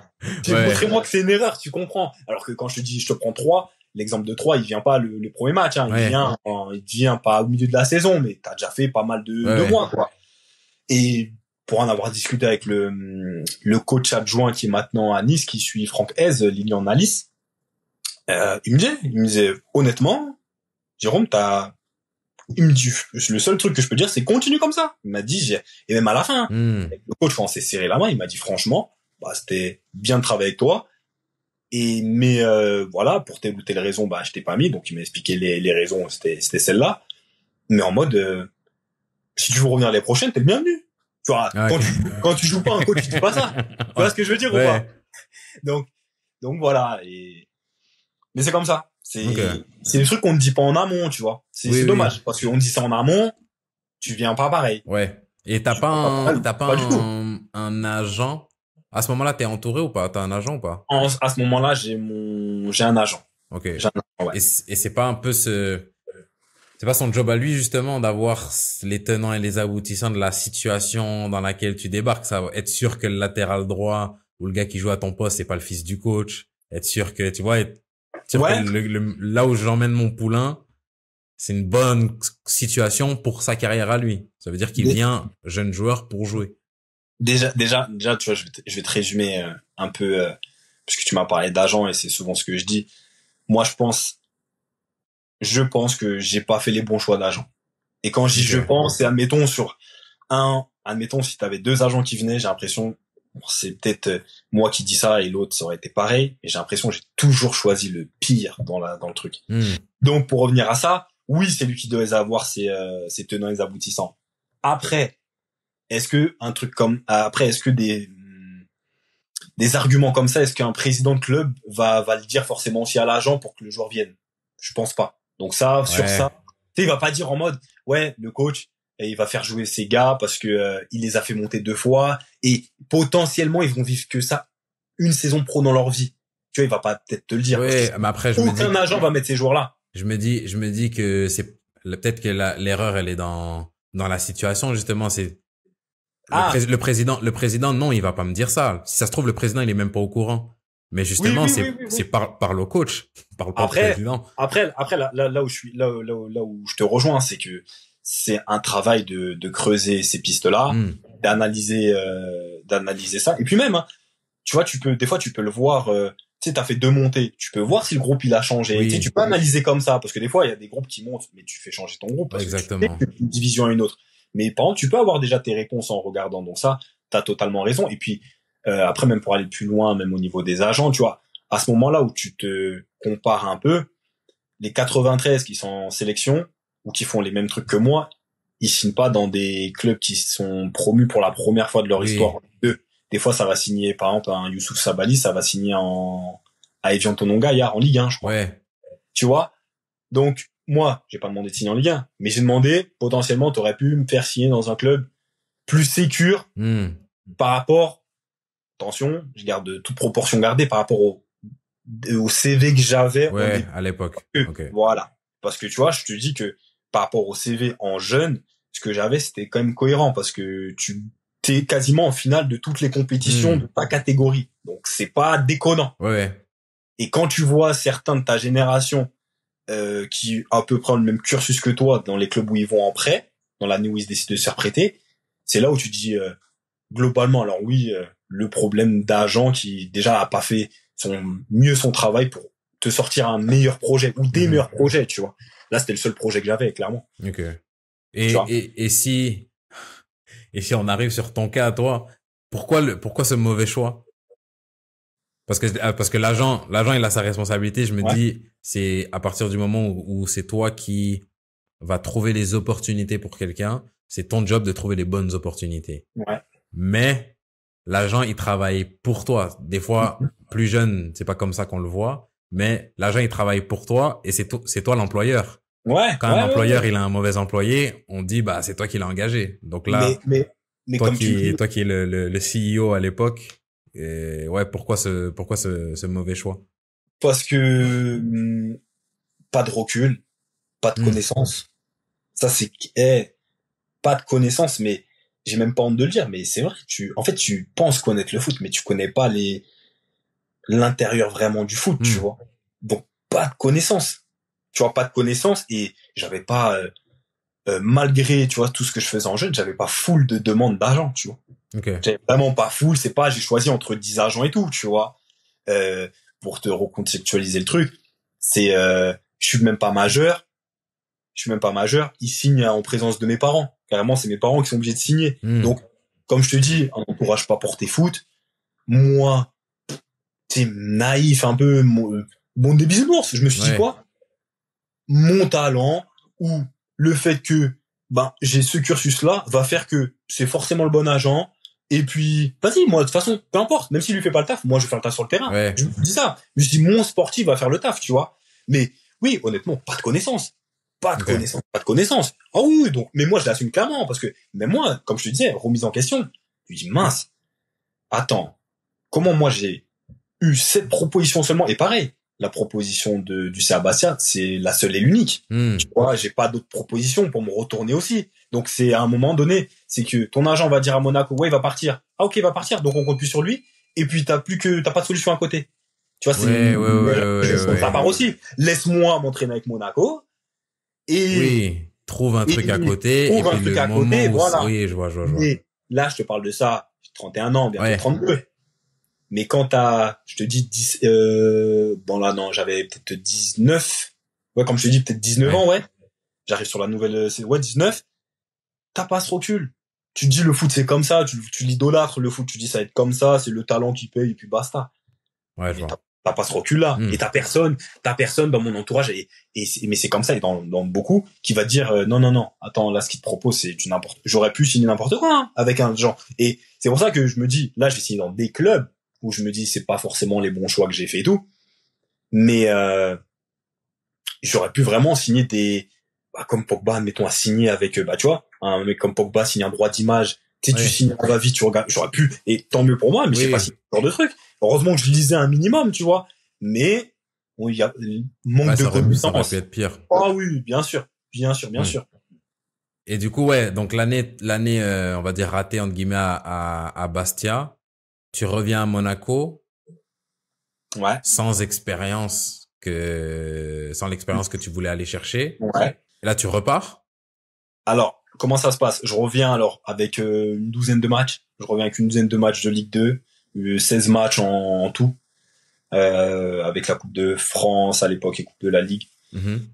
Donc je reviens avec ça. Donc clairement Monaco, donc un projet bien plus intéressant. Il était en Ligue 1 l'année d'avant et je crois il finit bien classé. Il finit pas encore champion, mais il finit très bien classé. Donc courant changement, bon on compte plus sur toi, ils veulent me résilier. Donc chose que j'accepte et je finis à l'Avignon, qui était en partenariat avec eux. À l'époque, qui était en partenariat avec eux. Logiquement, ça devait être un partenariat pour les joueurs qui étaient encore un peu sous contrat. Ça devait servir de club satellite. Ouais. Tu connais le système où tu prêtes les joueurs. Mais sauf que moi, j'ai résilié. Et puis, financièrement, c'était mieux aussi pour avoir l'Avignon. C'était mieux pour avoir l'Avignon. Ben, tu récupères ton argent de ta résiliation de la part de Monaco. Et puis après, à l'Avignon, ils peuvent te payer comme ils le souhaitent eux. Donc après, voilà, je signe là-bas. Et ton contrat, il était de combien de temps quand tu as signé pro à Monaco? 3 ans. Et pourquoi tu le résilies après cette première année de prêt? Après, c'est de la deuxième année de prêt. La première année, c'est la deuxième année de contrat que je vais résilie. Oui. La première année, je reste avec eux en Ligue 2. Ouais. La deuxième année, tu joues pas trop. Deuxième année, tu vas à Bastia. Donc, il me reste 1 an. Ok. Il me reste 1 an. Donc, pourquoi je vais résilier? Parce que clairement, bah là, ils me le font bien comprendre que j'ai pas ma place dans le projet. On veut te résilier. Donc, c'est soit tu restes, c'est encore pire qu'avant. Donc, soit tu t'entraînes ou soit tu cherches un projet. Donc, projet à l'Avignon qui s'offre à moi. Et un autre prêt sur cette dernière année-là, c'était pas envisageable? C'était pas envisageable, non, parce que j'avais pas les opportunités aussi. Ok. Tu vois, c'est ça aussi. Tu vois, c'est une question d'opportunité aussi, tu vois. C'est des questions que j'ai même pas réfléchi sur le moment parce que quand t'as quasiment rien, dis-toi que je signe à Avignon en fin de mercato pareil, mais en début de mercato, on me le propose, hein. Je dis non, hors de question. Je dis pourquoi? Parce que je dis club partenaire avec Monaco, club partenaire avec Monaco, ils me veulent plus, je vois pas l'intérêt. J'avais eu déjà des propos de joueurs qui revenaient de là-bas en mode faut surtout pas aller là-bas parce que ça va descendre, c'est mal géré, c'est mal ceci et tout. Et donc moi je me dis quoi en tant que joueur, je me dis attends, je vais connaître 2 descentes d'affilée. Je veux dire les clubs vont penser quoi de moi, tu vois, je suis défenseur, ils vont penser quoi de moi, tu vois. Donc ça fait au début du mercato, entre-temps j'avais changé d'agent, mon agent il me dit ça, je veux pas y aller. Dis-toi, je veux pas aller. Je signe à la fin du mercato, le championnat a déjà commencé. Je signe fin août. Pour te dire. 4 matchs. Et la résiliation, elle a lieu quand? Juste avant, peut-être, fin août. Ouais, quelques temps. Oh, parce que c'était lié, hein. Comme je te dis, c'était partenaire. C'était résiliation pour aller, voilà. Il y avait pas de, voilà. Est-ce que c'est la même année que Faou est là-bas? Oui. Ok. Oui. Même année, c'est l'année où, t'as tous les ex-internationaux, t'as Zebina, Chigonda, Jivet, Mamadou Niang. T'as ça en ex, avec les gros CV. Ouais. Et après, t'as des jeunes maintenant des gens de mon âge, entre guillemets, qui jouent maintenant, TJ Savanier, Montpellier, Samuel Gigot. T'avais Hugo Rodriguez, très bon milieu, qui était à Reims. Il a arrêté le foot, mais très, très fort. Si ce n'est même plus complet qu'un TJ Savanier. Ouais. T'as tous ces joueurs-là, tu vois. Et, donc saison pour personnellement très bien. Là, tout ce que je suis venu chercher, c'est-à-dire le temps de jeu, je l'ai retrouvé. Je finis l'un des joueurs, alors que j'arrive, il y a 4 matchs qui ont été déjà joués, je finis l'un des joueurs le plus utilisés du club. J'ai fait des bonnes perfs, qui m'amènent à ce que Ripoll appelle Bruno Irles, à l'époque, qui était coach à la base, mais en deuxième partie de saison, il passait deuxième coach. Lui signifie d'un intérêt, lui demander quelques renseignements sur moi. Et à ce moment-là, pareil, niveau agent, donc je signe avec, comme je t'ai dit, l'agent que au début tu veux pas et puis au final, par faiblesse, tu finis par accepter. Donc ça veut dire que je suis avec lui contractuellement. C'est même pas lui qui me fait signer à l'Avignon pour te dire en fin août. Et c'est l'agent qui m'a annoncé qu'il y avait Caen sur moi, qui m'avait mis à l'Avignon et qui avait décidé de m'aider, tu vois. Vraiment avec moi, tu vois. Et puis donc ça veut dire intérêt de, comme je te dis, de Lorient, tu vois, petit intérêt, prise de contact, tu vois, pour savoir comment je suis dans la vie de tous les jours, tout ça, l'entraînement et tout. Strasbourg en national, qui venait de louper la montée de 1 point, je crois, en national, qui sont intéressés. Et puis après rien, le néant, tu vois. Donc le vrai intérêt, c'est Strasbourg, vraiment eux qui m'appellent, qui me veulent, sans après aller jusqu'à la proposition de contrat, parce que moi je leur ai dit, bah attendez, je viens de finir une saison en Ligue 2, et c'est là en plus tout à l'heure tu parlais d'ambition, je viens de finir une saison en Ligue 2, il y a un club de Ligue 1 qui est intéressé, je dis au moins j'espère signer dans un bon club de Ligue 2. Ouais. Il y a le milieu de tableau monté, tu vois. Ouais. Et donc c'est pour ça, tu vois, tu me parlais d'ambition tout à l'heure. Non, là l'ambition, elle était que non, je vais rester minimum en Ligue 2, tu vois, sans manquer de respect à Strasbourg, parce que Strasbourg c'est un monument du foot français, tu vois. Mais je leur dis ça, tu vois. Finalement, je finis sans club. Mais comment c'est possible? Comment c'est possible? Ben pareil. Parce que si tu fais ta saison en Ligue 2, tu joues pas, il y a pas de souci, mais tu peux pas faire une saison en Ligue 2, être le joueur le plus utilisé, un des joueurs les plus utilisés, et terminer sans club, à moins que tu te sois fait les croiser les derniers matchs. John, je t'explique, c'est simple. C'est là où je te disais que, bien sûr, comme tu disais, c'est mes choix d'agent, mais sur ça, tu vois, ils ont été mauvais. Et bien sûr, attention, je me remets en question. Donc, c'est-à-dire, je me dis, moi, on me vend le projet de si tu joues, t'inquiète pas, ça va bien se passer. Ouais. En plus, là, t'as quoi, t'as 21 ans? 22 ans? Voilà. C'est ce que j'allais rappeler. Une saison pleine en Ligue 2? Voilà. On rappelle le contexte qui est différent à l'époque. Parce que là, demain, tu vas dire quelqu'un qui a 21 ans, il fait une saison. Oui, mais c'est ça que voilà. Peut-être que je le vois avec les yeux de maintenant. Voilà. Peut-être tu le vois avec 20, et encore, mais avec les yeux de maintenant, t'as 21 ans, tu fais une saison pleine en Ligue 1. En Ligue 2, ils vont pas te dire, peut-être c'est ouf. Mais à l'époque, c'est très bien. Sachant que je te dis, intérêt de club de Ligue 1. Pareil, tu vois les joueurs de ton équipe, comme je t'ai dit, c'est pour ça que je t'ai énoncé tous ces gros noms-là, tu vois, tous les excès internationaux. Quand ils te disent, ah, le petit il a du ballon, le petit va s'en sortir. Quand t'as un Gaël Givet, quand il apprend que Avignon veut te prolonger, parce qu'on descend d'un national, Avignon veut te prolonger, quand t'as un Gaël Givet qui dit, tranquille, prolonge pas, t'auras des opportunités. Quand tu vois que c'est pour ça que je te cite des Samuel Gigot, des TJ Savanier, à l'heure actuelle où ils sont, les carrières qu'ils ont fait, ils disent, au moment de la saison, ils disent, toi, c'est toi qui vas trouver le meilleur club. Et tu retrouves sans rien. Et le joueur qui a trouvé le meilleur club, c'est Ismaël Benasser, Arsenal. Lui, justifié, 17 ans. Mais les gens, ils m'ont dit, tu viens juste après. Bien sûr, j'ai pas signé Arsenal ou quoi. Mais tu te dis, au moins, tu vas trouver un projet cohérent en Ligue 2. Où tu vas t'installer sur 3 ans, tu vois. Et au final, allez, moi, ce que je peux reprocher à ma saison, c'est que, allez, tu descends encore. T'as pas forcément fait de stats, tu vois. Mais, à cet âge-là, est-ce qu'en 2015, on s'attend à ce que des défenseurs fassent des stats? Je suis pas sûr, hein. Mais, je suis dur avec moi-même. Tu vois, je veux être dur avec moi-même pour progresser pour l'avenir. Je me dis, ok, sur ça, je l'ai peut-être pas aidé. Mais tu finis sans rien. Parce que, et mon coach, parce que, je t'explique un peu la situation. Ils étaient en instance de dépôt de bilan à Avignon. Donc ça veut dire que ça continuait un peu à s'entraîner. Ceux qui étaient sous contrat, t'es à l'obligation un peu de venir, sinon après, pour faute grave et tout.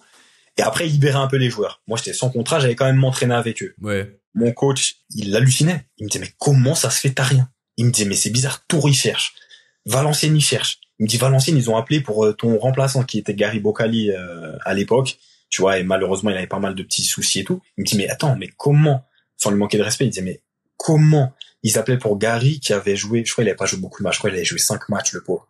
Il avait pas mal de petits pépins physiques. Il dit, comment ils appellent pour lui et ils appellent pas pour toi? Il me dit, mais moi, quand ils appellent pour Gary Boccali, il me dit, moi, je leur parle de toi. Il me dit, mais comment ça se fait? Même ton agent, il te redit même pas que, j'avais pas de son, pas d'image, rien, aucun club. Le seul truc que j'avais, c'était Strasbourg, en As, qui avait loupé la montée de peu. Et moi, j'aurais dit, moi, juste j'attends un peu. Mais sauf les clubs. Ils ont pas que ça à faire d'attendre. Oui. Ils ont pas que ça à faire. Et à l'époque, pareil, ils reprennent Marester. Et le truc qui m'avait trouvé, c'était un test une détection, clairement une détection, parce que je suis arrivé, il y avait 11 joueurs non, mais on va pas se mentir. Non, tu connais, un essai. Non, mais, mais tu vois, ça te fait rire, mais on va pas se mentir. Tu vois ce que je veux dire? Quand t'arrives, tu te changes dans un vestiaire, il y a 11 joueurs, 11 nouveaux joueurs. Ouais. C'est pas un essai. Un essai, c'est t'arrives, allez, t'as peut-être 2 joueurs qui s'entraînent avec l'effectif, tu vois. Ouais. Non. Là, c'est une détection. On s'entraîne avec l'effectif, mais t'es 11 nouveaux. Ouais. Et 11 nouveaux, tu vois. Et t'es de retour à Clerf, là. Ouais, abusé. C'est un club de D2 promu en D1, Saint-Tron. Où? Dans quel pays? Saint-Tron, en Belgique. Ok. Et pareil, quand j'arrive là-bas, je connaissais un gars, un défenseur et tout, qui avait signé, dis-toi, il était en CFA Monaco, il a signé là-bas en D2, grosse saison, ils sont montés en D1. Et quand je parle avec lui, il pensait que j'avais même pas joué, carrément. Il me disait, ah mais t'as pas joué l'année dernière? Je fais, mais t'es fou, quoi. J'ai fait mes 28 matchs et tout. Et je suis arrivé Bah oui. période, donc ça veut dire il y avait déjà 4 matchs de jouer et tout ça. Je dis mais j'ai joué. Après les seuls matchs que j'ai pas joué, c'était accumulation carton joué. Ouais. Il dit quoi? Il m'a dit et là t'es en détection. Je dis bah ouais. En plus tu connais, pour te mettre aussi dans le contexte, et t'arrives en détection là-bas. Nous peut-être le championnat il a fini fin mai, et eux en Belgique le championnat il reprend tôt par rapport à nous. Donc en forme. Premier entraînement, 15-15.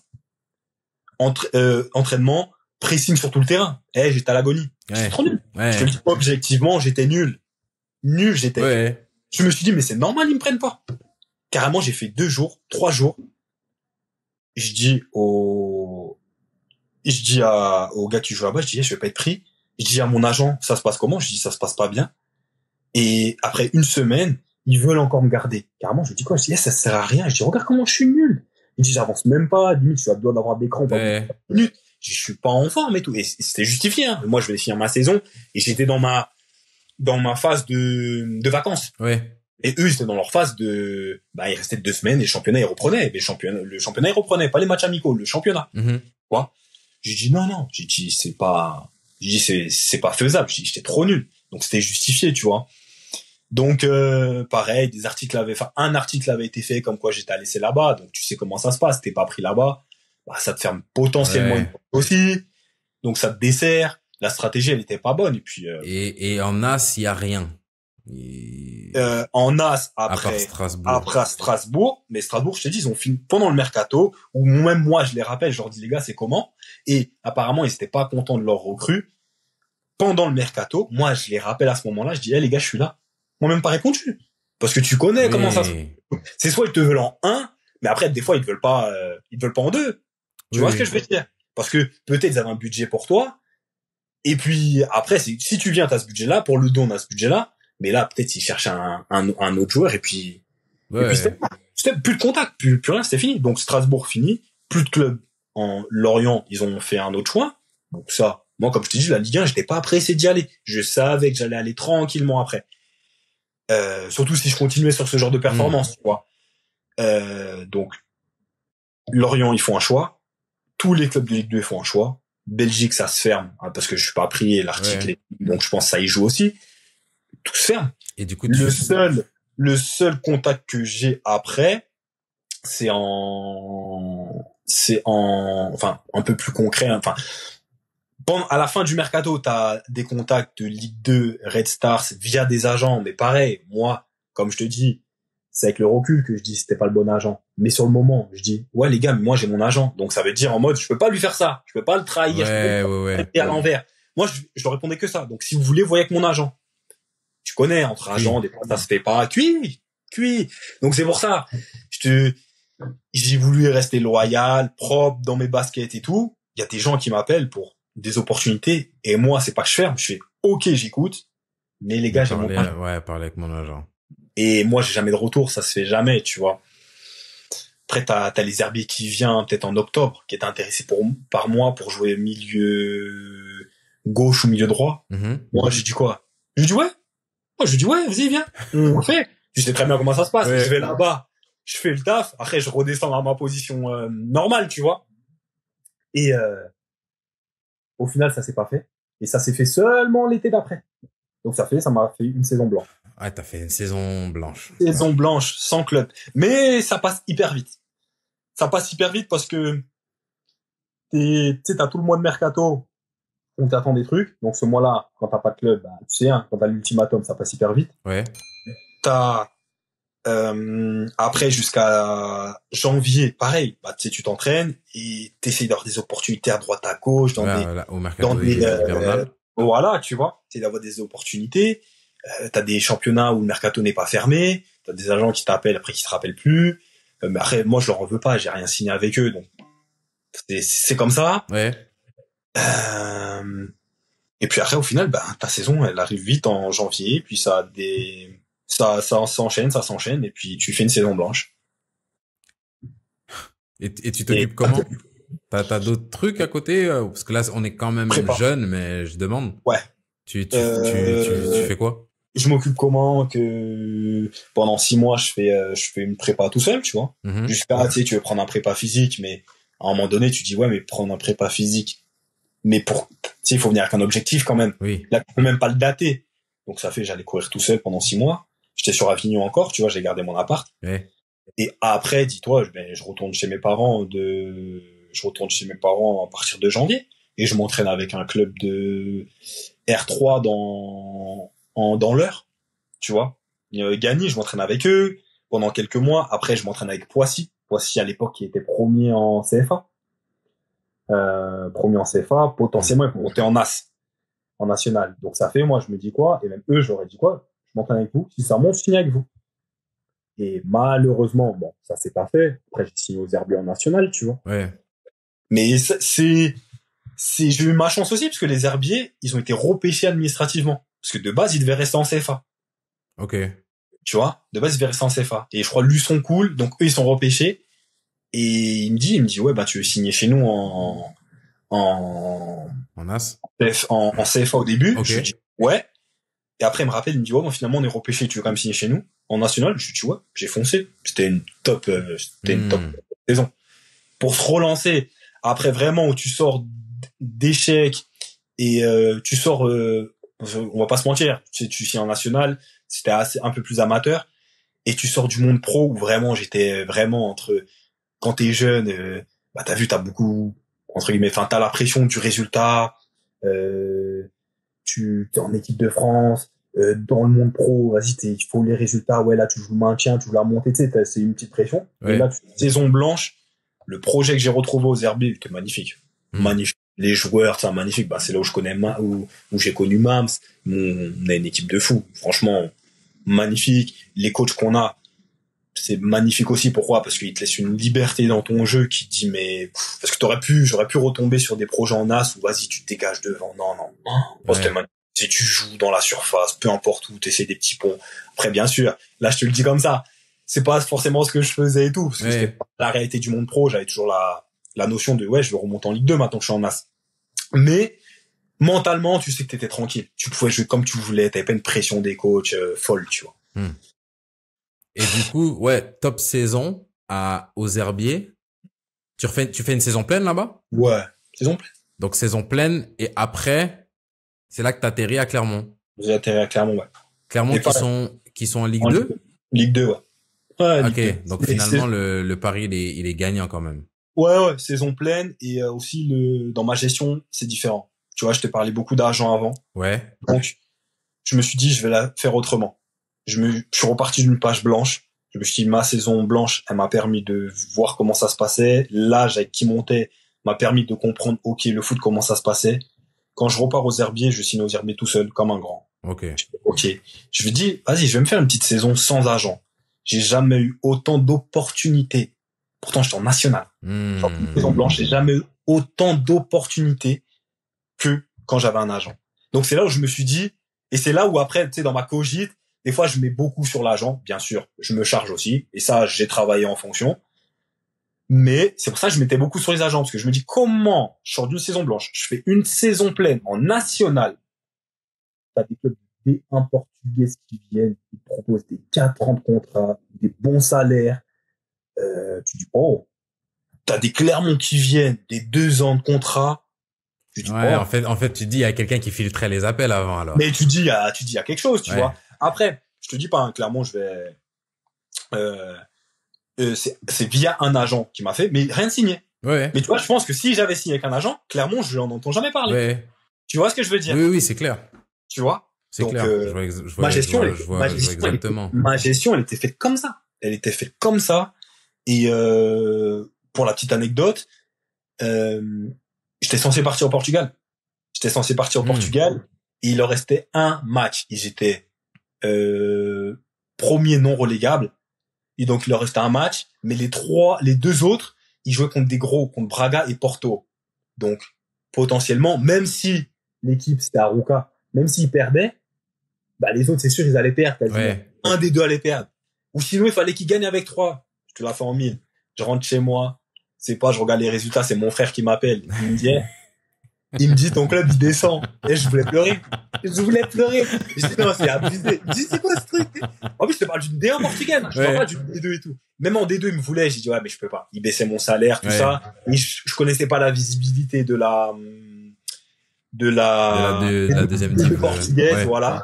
Donc je me suis dit je préfère la visibilité de la D1, de la D2 française. Mais c'était abusé. Je pourrais te le retrouver, le résultat qui s'est passé, mais tu pètes ta tête. Le club est parti gagner 3-0 contre Braga, les autres sont partis gagner 4-1 contre Porto. Tu te dis, mais c'est du jamais vu. Et ton club, il perd le score qu'il devait perdre. C'était pas ton histoire. C'était pas mon histoire. Donc ça fait, j'ai pris, et force est de constater que Clermont, à part mon petit souci de santé à la fin, c'est là où je voulais être après, la Ligue, quoi. Donc le choix, il était là, tu vois. Et, ben, en fait, tu vois, on a commencé avec la fin et genre, c'est marrant de voir la manière dont toi tu vois l'histoire à la fin. Mais quand tu racontes depuis le début, je sais pas si c'est une bonne chose pour moi de dire ça, mais en fait, je trouve ça encore plus tragique. parce que je me dis que au final, tôt dans ton histoire, dans ton parcours, la Ligue 1, on va dire, c'est une suite, entre guillemets, logique. Il n'y a rien qui est promis dans le foot, mais on voit quelles carrières sont prédestinées à.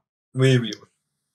Donc, tu vois que la Ligue 1, elle est quand même, tu te dis, ouais, normalement, il devrait y arriver. Et puis, tu vois plein de détours et tout. Tu te dis, bah, va falloir qu'il y arrive quand même. Ouais. Et puis, quand on fait avance rapide jusqu'à la fin, et puis tu te dis, bah, finalement, il y est arrivé. OK. Comment il y est arrivé? Bon, on t'explique comment il est arrivé à la Ligue 1, tu te dis, ah ouais. Ouais, non, mais c'est tragique, mais à contrario, je trouve ça fort, justement, d'avoir, parce que c'est ton histoire, moi je la découvre. Pour ça, je te disais en plus parce qu'on se connaît, mais la carrière de foot, il y a des épisodes où, genre, je fais vraiment des recherches et tout. J'ai fait exprès de pas trop en faire parce que je voulais découvrir l'histoire. Mais, du coup, je trouve ça encore plus fort on va dire le calme avec lequel tu prends le truc. Je me suis dit, ça, c'est le genre de truc qui peut facilement rendre très aigri. Ouais, non, mais c'est sûr. Après, t'as vu, il y a énormément de moments de frustration. C'est des fois, comme tu disais, en jeune, quand tu joues pas, tu comprends pas et tout. Mais moi, je me suis toujours remis au foot et au travail. Moi, je me suis toujours dit, mon travail, il va payer. Et comme je te dis avant, je viens de loin. Bien, quand je dis je viens de loin, c'est par rapport au niveau. J'ai toujours, vas-y, il fallait que je travaille, je fasse plus, tu vois. Et comme tu dis, quand j'en parle avec des personnes qui ont joué contre moi plus jeune ou qui voyaient ma carrière en parallèle, ils me disent, mais en vrai, quand on suit, ils me disent c'est quand même du gâchis parce que t'aurais pu avoir telle ou telle carrière. Et moi, je leur réponds quoi?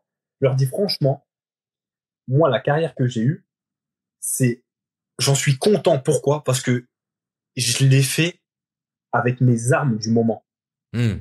Sur chaque étape que je je l'ai fait avec mes armes du moment, avec la connaissance du moment. Tu vois? Et en restant moi-même aussi. Ce qui est important, sans faire de dinguerie à des gens pour y arriver. Voilà, je suis resté moi-même et je me suis dit c'est mon foot qui va parler. Parce que moi, j'ai toujours cru ça quand j'étais petit, que c'est le foot qui fait que un tel soit là. Donc je me suis dit c'est le foot qui va m'amener là, tu vois. Et c'est pas autre chose. C'est pas en faisant des crasses. C'est pas peu importe. Mais je me suis dit, voilà, j'ai fait avec mes armes ce que j'ai pu. Hmm. Avec mes connaissances et même mon entourage, hein, tu vois. Ouais. Et il aurait pu arriver bien pire, hein, j'aurais pu ne jamais signer pro par rapport aux connaissances que j'ai, parce qu'au final, elles étaient ridicules quand tu Ouais. vois comment ça se passe. Il y a que quand quand je suis tombé malade, donc c'est-à-dire 27 ans, que je commençais à comprendre aussi financièrement comment se passe un contrat. C'est tard quand même dans une carrière. Oui. En vrai de vrai, tu vois. Donc ça, c'est de ma faute, parce que aussi, c'est à moi de m'y intéresser. Mais c'est vrai qu'on délègue beaucoup aux agents, on se dit, mais le fait, je t'ai dit, la période Covid, la période où j'étais malade, m'a laissé beaucoup de temps. Tu lis un peu et tu vois comment ça se passe.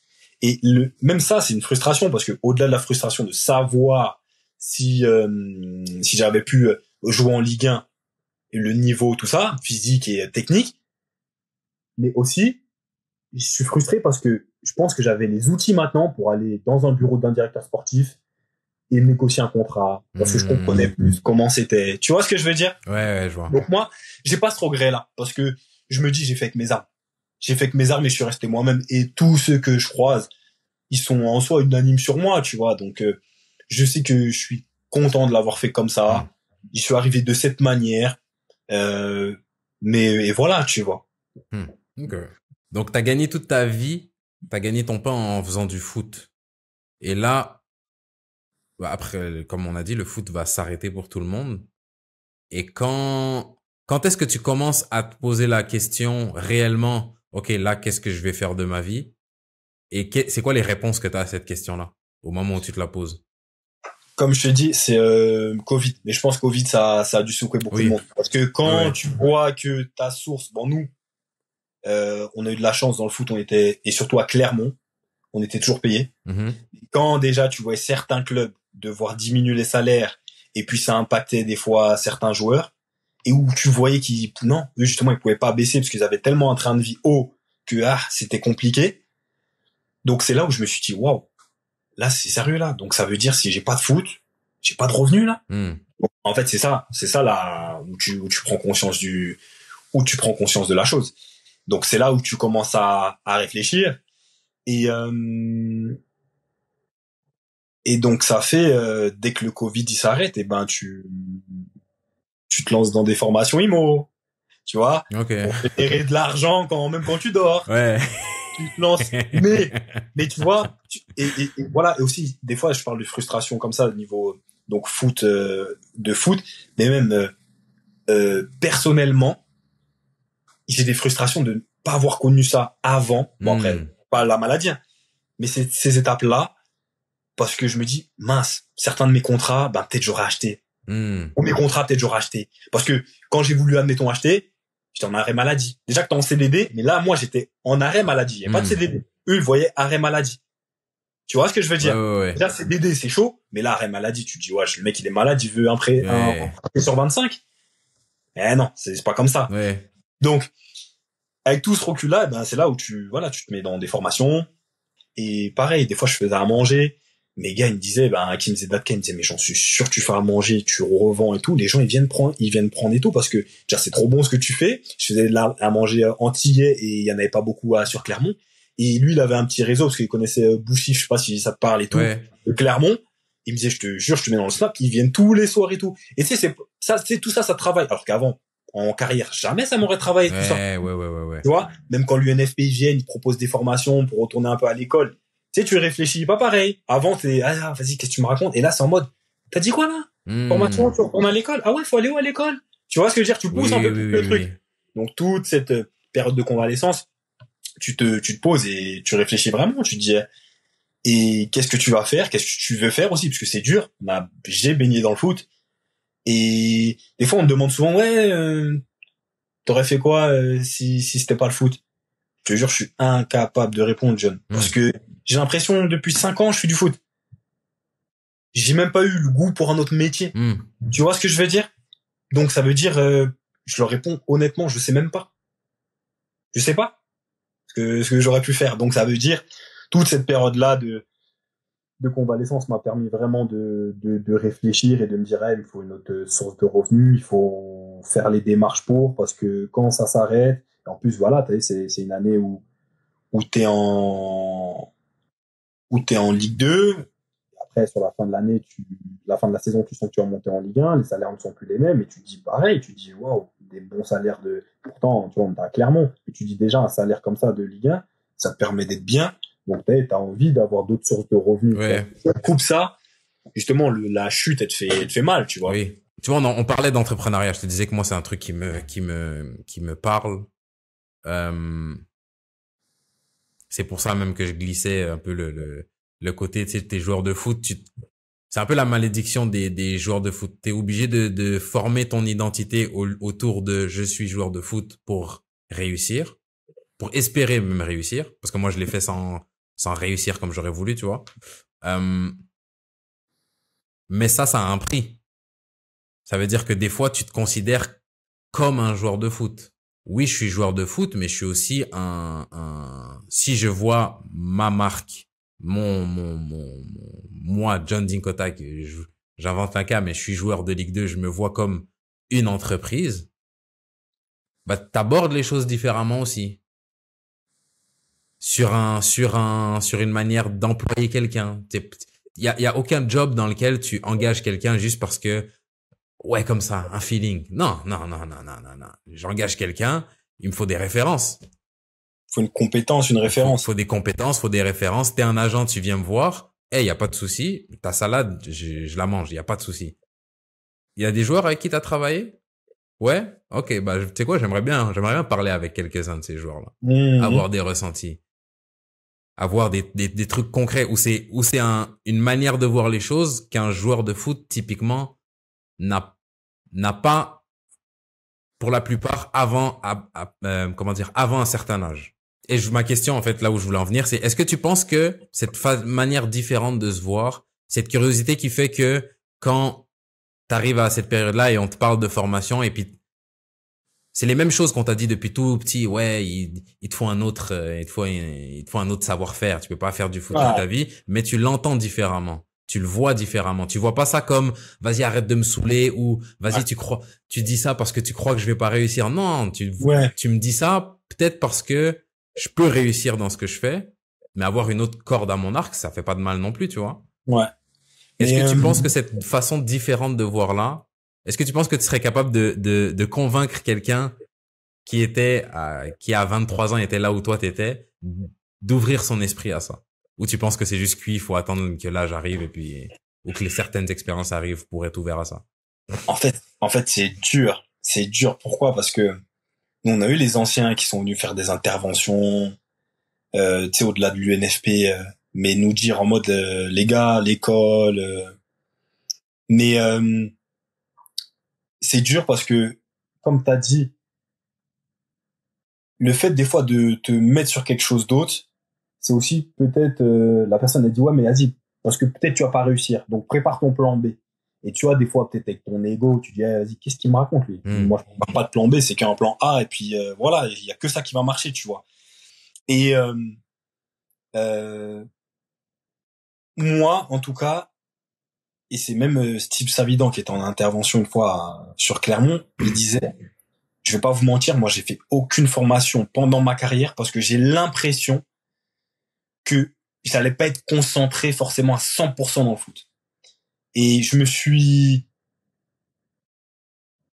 vu en lui, mais avec du recul, je me dis mais est-ce que c'est pas une excuse? Parce que après avoir réfléchi, tu te dis des fois si t'as quelque chose d'autre, t'es moins sur le foot et des fois ton foot tu le joues mieux, j'ai l'impression. Parce que quand t'as que le foot, parce que même moi j'ai que le foot.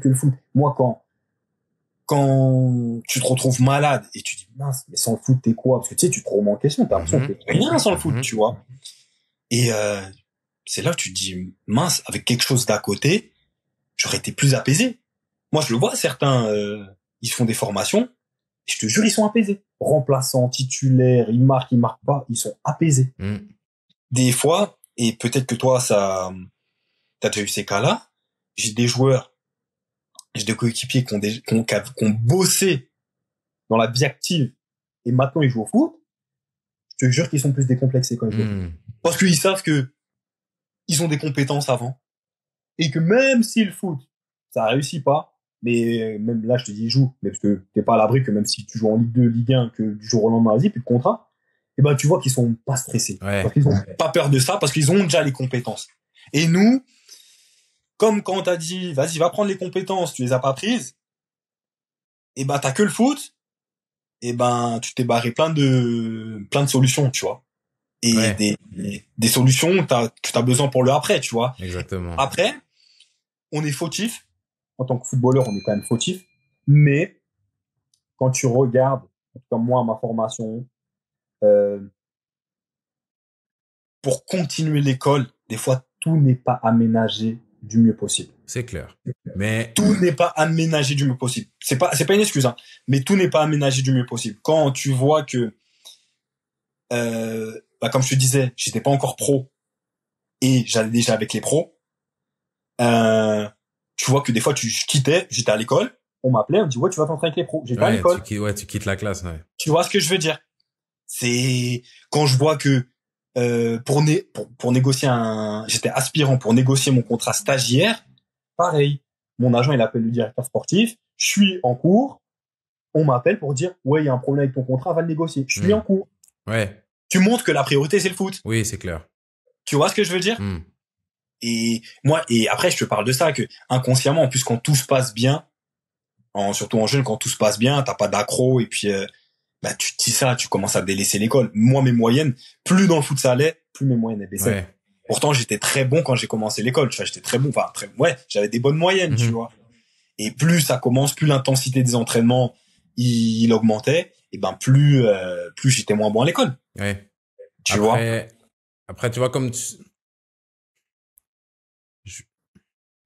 il y a l'école, il y a plusieurs choses qui me viennent en tête. Déjà, il y a l'école, mais je me dis que se former, c'est pour ça que je parlais vraiment d'ouvrir son esprit, parce que pour moi, c'est plus une question de voir, une question de manière de voir les choses plutôt qu'une question de nécessairement aller à l'école ou nécessairement suivre une formation. C'est plus une question de, pardon, moi, j'ai commencé à m'intéresser à certaines choses et puis, il y a des opportunités, il y a des situations que je vois différemment. Tu vois, à partir du moment où j'ai commencé je t'en touchais un mot avant, à partir du moment où j'ai commencé à m'intéresser à l'entrepreneuriat, et j'ai pas fait ça seul, parce que j'ai quelqu'un dont je parlerai plus tard, qui m'a beaucoup aidé là-dessus. Même le podcast que je fais là, moi, de base, moi, c'était juste un délire, hein. Je fais mon podcast, c'est cool, j'invite des joueurs, etc. Et puis, t'arrives à te dire, mais en fait, c'est une opportunité, t'as un auditoire. Qu'est-ce que tu peux faire avec ça? Si là, tu fais du divertissement, c'est bien. Mais si ce divertissement-là, tu peux offrir un service derrière, c'est plus juste du divertissement. Ouais. Et puis, c'est juste une orientation où tu te dis, peut-être que je vois les choses différemment. Je suis joueur de foot, mais peut-être que si je me vois différemment, je fais les choses différemment. Quand les joueurs me disent, ouais, mais si j'ai autre chose à côté,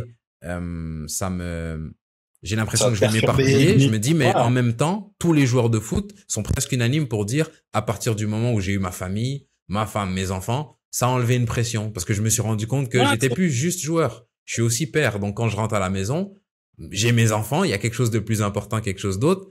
Vas-y, on a perdu 3-0, mais j'arrive à passer plus vite à autre chose. Je me dis, c'est à peu près la même démarche, avec pas nécessairement avoir une autre activité qui te prend autant de temps. Le foot, ça demande beaucoup d'énergie.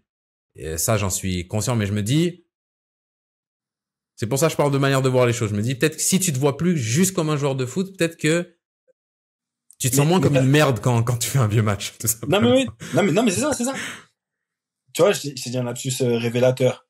Et je pense, pas mal de joueurs pensent ça. Moi, t'as vu, quand tu venais, tu me parlais de formation. Moi, direct, je pensais que et c'est pour ça que je t'ai parlé d'école, je pensais que j'allais retourner sur un banc d'école. Donc, ça veut dire que, même là, c'est la connaissance, c'est mon ignorance et mes croyances qui faisaient que, tu me parles de formation, après mon match de Ligue 2, après mon entraînement de la semaine, je vais aller à la fac à Clermont et je vais être là, à l'amphithéâtre. Tu vois ce que je veux dire? Je pense qu'il y en a beaucoup qui pensent ça. Tu vois, il y en a beaucoup qui pensent ça, tu vois. Et, on va pas se mentir, moi, je suis passé par Clairefontaine, ils demandaient quand même des bons résultats. Mais, il y en a beaucoup qui avaient beaucoup de lacunes. Donc, ça veut dire, ça fait peur, l'école.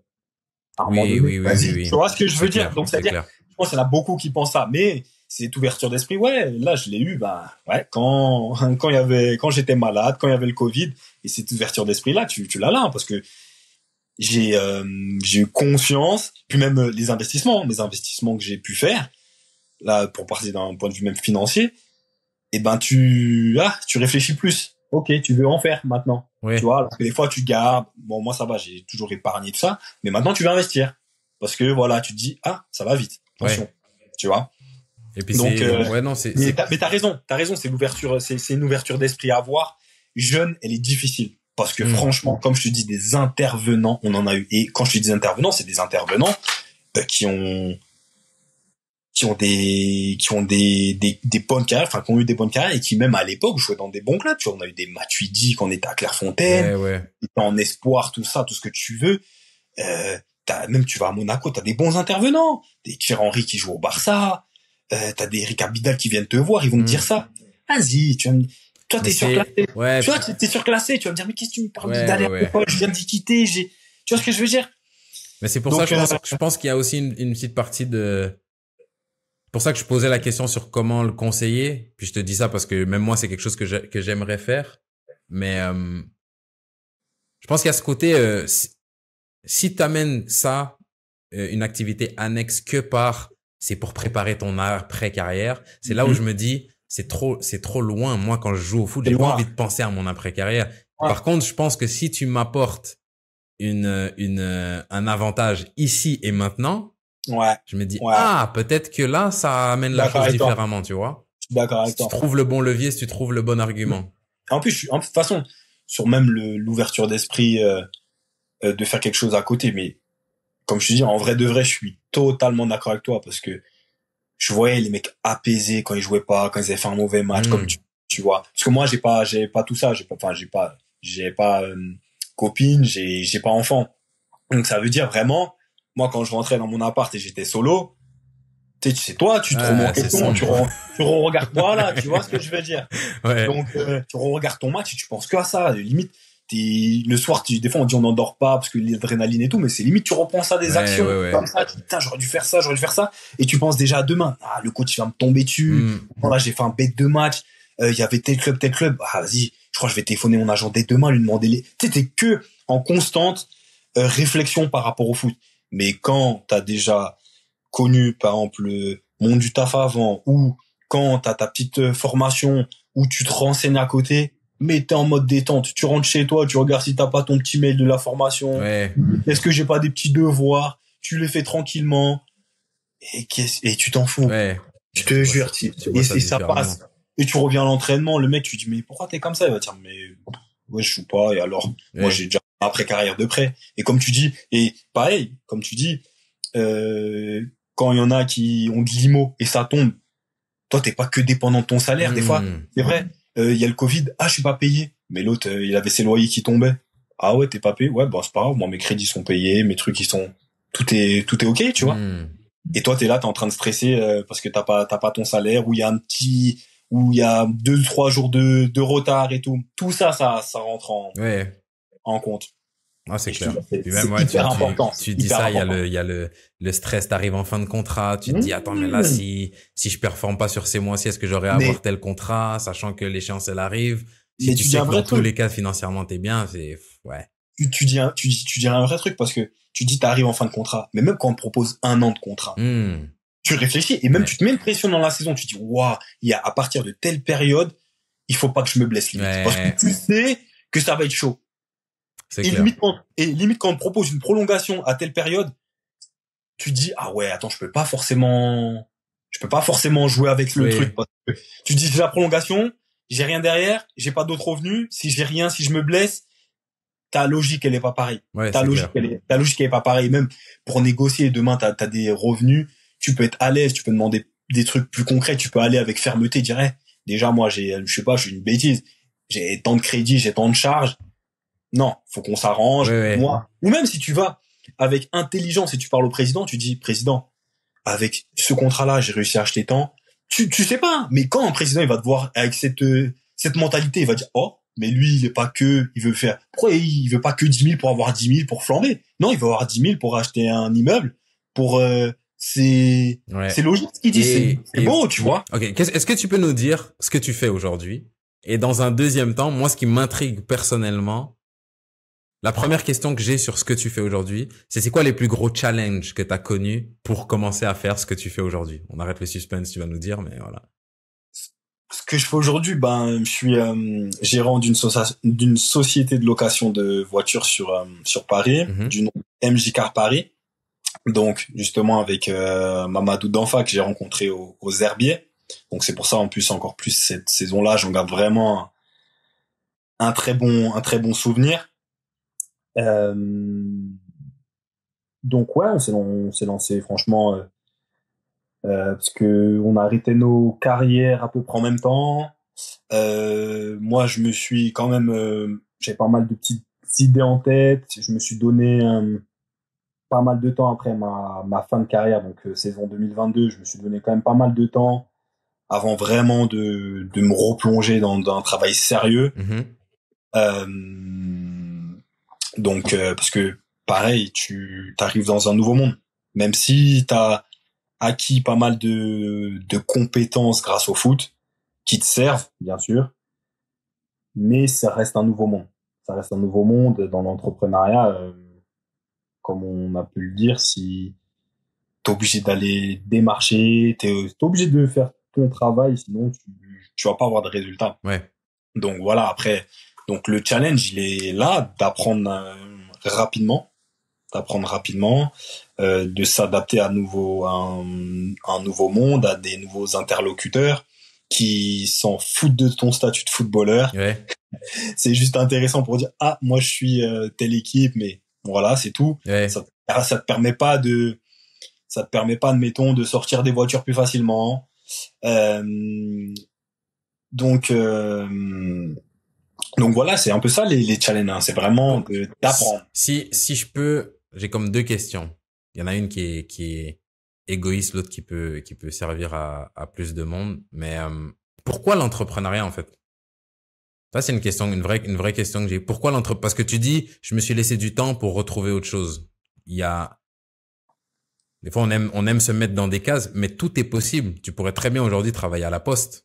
Tu pourrais très bien être à Decathlon. Tu pourrais très bien avoir suivi une formation de sommelier. Je sais pas moi. Tu peux tout faire. Tu peux tout faire. Donc pourquoi après t'être laissé du temps, t'es arrivé sur je veux lancer mon truc? Bah parce que tu t'aperçois que t'as pas fait le travail pendant ta carrière, justement, ce qu'on disait tout à l'heure. Donc t'as pas forcément de diplômes qui font que même un job censé être plus facile, ben ils t'acceptent pas parce que t'as pas forcément les diplômes. Donc ça veut dire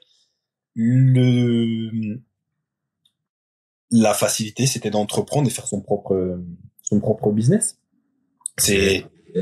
Et aussi, dis-moi. Là, je pense que c'est mon coach business qui est rentré dans ma tête. C'est pas vrai ce que tu me dis là. C'est pas plus facile. Dis-moi. Tu me dis c'est la facilité. En fait, ce que j'ai envie de, là où je veux en venir, c'est qu'il y a une prédisposition pour ça. Le fait même que tu me dises que dans ta tête, c'est plus facile d'entreprendre que de juste aller taffer à la Poste, c'est qu'il y a un truc dans ta tête qui te fait dire ça c'est pour moi et ça c'est pas pour moi. Ouais, après moi c'est peut-être mes facilités par rapport à mon tempérament aussi. Parce que moi, ma carrière, à défaut de pas avoir été diplômante pour une vie active, pour moi, je pense qu'elle m'a apporté énormément de choses pour l'entrepreneuriat. Okay. Donc c'est pour ça je la vois comme une facilité. Ok, bah quelles sont ces choses-là? C'est exactement. Ben comme je t'ai dit, donc à la fin je pouvais négocier un contrat tout seul, donc j'estime que j'aurais pu parler à des banques. Enfin, je peux parler à des banques, je peux parler à des concessionnaires pour obtenir et argumenter pour avoir une voiture, pour avoir un certain prix. Je suis en mode, je me gère depuis pas mal d'années, je suis assez indépendant aussi. Ok. Mais dans le sens, là, je parle dans le sens familial. J'ai vécu assez tôt tout seul, je suis indépendant. Donc ça veut dire, cette indépendance en soi, je la voulais. Même si dans le foot, quand même, on a des patrons. Notre coach nous dit ce qu'on doit faire. Le président, bah, aussi. Mais c'est vraiment plus flexible. C'est vraiment flexible par rapport même à nos emplois du temps et tout. C'est vraiment ce que je voulais retrouver. On a pas mal de temps dans le foot. Ouais. Quand on n'a pas entraînement, quand on n'a pas machin, pas mal de temps, pas mal de facilité. Et moi, c'est ce que je voulais dans l'entrepreneuriat. Donc, on a pas mal de temps, une gestion un peu de son temps à soi. Je voulais pas m'imposer un cadre. Là, je veux pas m'imposer un cadre défini par quelqu'un. Voilà. En plus de pas avoir les compétences. Hein. Tu vois, on parle de travail simple. Mais moi, je pense ne pas avoir objectivement les compétences des fois pour faire ce genre de travail dit simple. Tu vois. Et l'entrepreneuriat, je sais que c'était un truc qui m'intéressait parce que j'avais retrouvé mon plaisir et je gère mon temps pour faire mon argent. C'est moi, il faut que je me bouge et je suis pas dépendant de quelqu'un d'autre, quoi. Ok. Donc voilà. Ça me parle. Et puis je pense que tout ce que tu dis, ça résonne pour moi. Et j'ai l'impression qu'il y a beaucoup c'est pas tous les footballeurs, je pense, sont faits pour ça. Mais je pense qu'il y a quand même un parallèle entre les deux. Ouais. Je pense que c'est pour ça qu'il y a beaucoup de footballeurs, même pro de haut niveau, qui se redirigent vers ça. Parce que il y a ce côté challenge, ce côté compétitif aussi, ce côté, bah, je fournis des efforts, je vois le résultat, tu vois. Comme tu t'entraînes la semaine, quand tu gagnes, la victoire, elle a encore plus de saveur quand tu te dis, ouais, on a travaillé cette combinaison-là, on a marqué avec cette combinaison-là, ouais. Et là, on va célébrer au poteau de corner. Non, mais c'est grave ça. Et en plus, j'ai des retours aussi de joueurs de ma tranche d'âge qui commencent à arrêter et qui me le disent et tu vois que là, bah là, ils retournent vite fait en études pour avoir les diplômes pour faire tel ou tel travail. Mais c'est dur aussi, hein. Oui. Et c'est dur de retourner dans ça. Et puis on est en retard. Parce que moi demain, admettons, j'ai aucune expérience dans la vie active. Donc demain, je vais postuler à je ne sais où. T'as donné l'exemple de la Poste tout à l'heure. Je vais postuler à la Poste. On doit me former et je n'ai aucune expérience. Ouais, tu vois, sur ton CV, il y a pas grand-chose qui va te servir pour ça. Ouais. C'est pas mes matchs en Ligue 2 qui vont me servir. C'est pas mon but en national qui va me servir. Et c'est une réalité qui sont confrontés des ex-coéquipiers à moi. Hein. C'est réel. Est-ce que tu peux nous parler, de ce que, là, tu nous as dit que tu fais de la location de voitures, MJ Cars Paris. Ah, je dis toujours Paris. MJ Cars Paris. MJ Cars Paris. Avec Mams d'Enfa. Où est-ce qu'on peut vous retrouver? Qu'est-ce que vous faites? C'est quoi MJ Cars Paris? La location de voiture, oui, mais c'est quoi l'âme qu'il y a derrière? C'est quoi pourquoi MJ Cars Paris? Pourquoi là, demain, j'ai besoin d'une location? Pourquoi aller chez vous? Parce que on retranscrit tout notre professionnalisme qu'on a eu pendant notre carrière dans la location du véhicule. Le client est traité sérieusement, les véhicules aussi. Donc ça veut dire c'est nous la différence par rapport aux gros groupes. Ça va être déjà des véhicules garantis, des véhicules bien équipés. Franchement, qu'est-ce que je peux dire d'autre pour vendre la société un peu, c'est le relationnel client est proche de la perfection. Non mais c'est vrai, non mais sans faire de blague, franchement on a un très bon relationnel client parce que j'ai l'impression on est compréhensif. Comment on agit, on n'est pas que là pour le business, on est compréhensif, on est à l'écoute, on est arrangeant quand on peut l'arranger. Alors bien sûr, je n'ai pas commencé à dire voilà, je vous compris. Mais voilà, on a une manière de faire le business il y a une convivialité. Tu vois ce que je veux dire, il y a une convivialité et c'est pas juste business pour faire du business. On peut y avoir un suivi s'il y a une galère, on est à l'écoute, il y a tout. Voilà, on n'est pas strict vraiment comme les grosses agences et comme tu sais, on s'est mis dans parce que maintenant, il y en a beaucoup qui le font. Il y a des reportages qui passent, Ouais. et surtout, la location de voitures n'est plus bien vue par rapport à tout ce qui se passe, les véhicules allemands, les véhicules qui viennent de Pologne. Donc ça aussi, c'est une assurance qu'on a, c'est que nos véhicules sont français, nos véhicules sont bien entretenus. Dès qu'il y a le moindre petit couac, on essaye et on les emmène au garage assez rapidement. Donc il y a un bon suivi. Nos véhicules aussi, ce qui est important, sont assurés et bien assurés en tant que loueur. Non mais Ouais. John, il y a des cas de fous, et ils sont assurés en tant que loueurs de véhicules. Ils sont pas assurés en privé pour après s'il y a un accident. Ouais, mais pas ce nom-là, dis pas que Ouais. voilà, c'est propre, c'est la rigueur, le professionnalisme qu'on a connu durant nos carrières, avec nos personnalités, Mams et moi, on essaie de les retranscrire dans le business.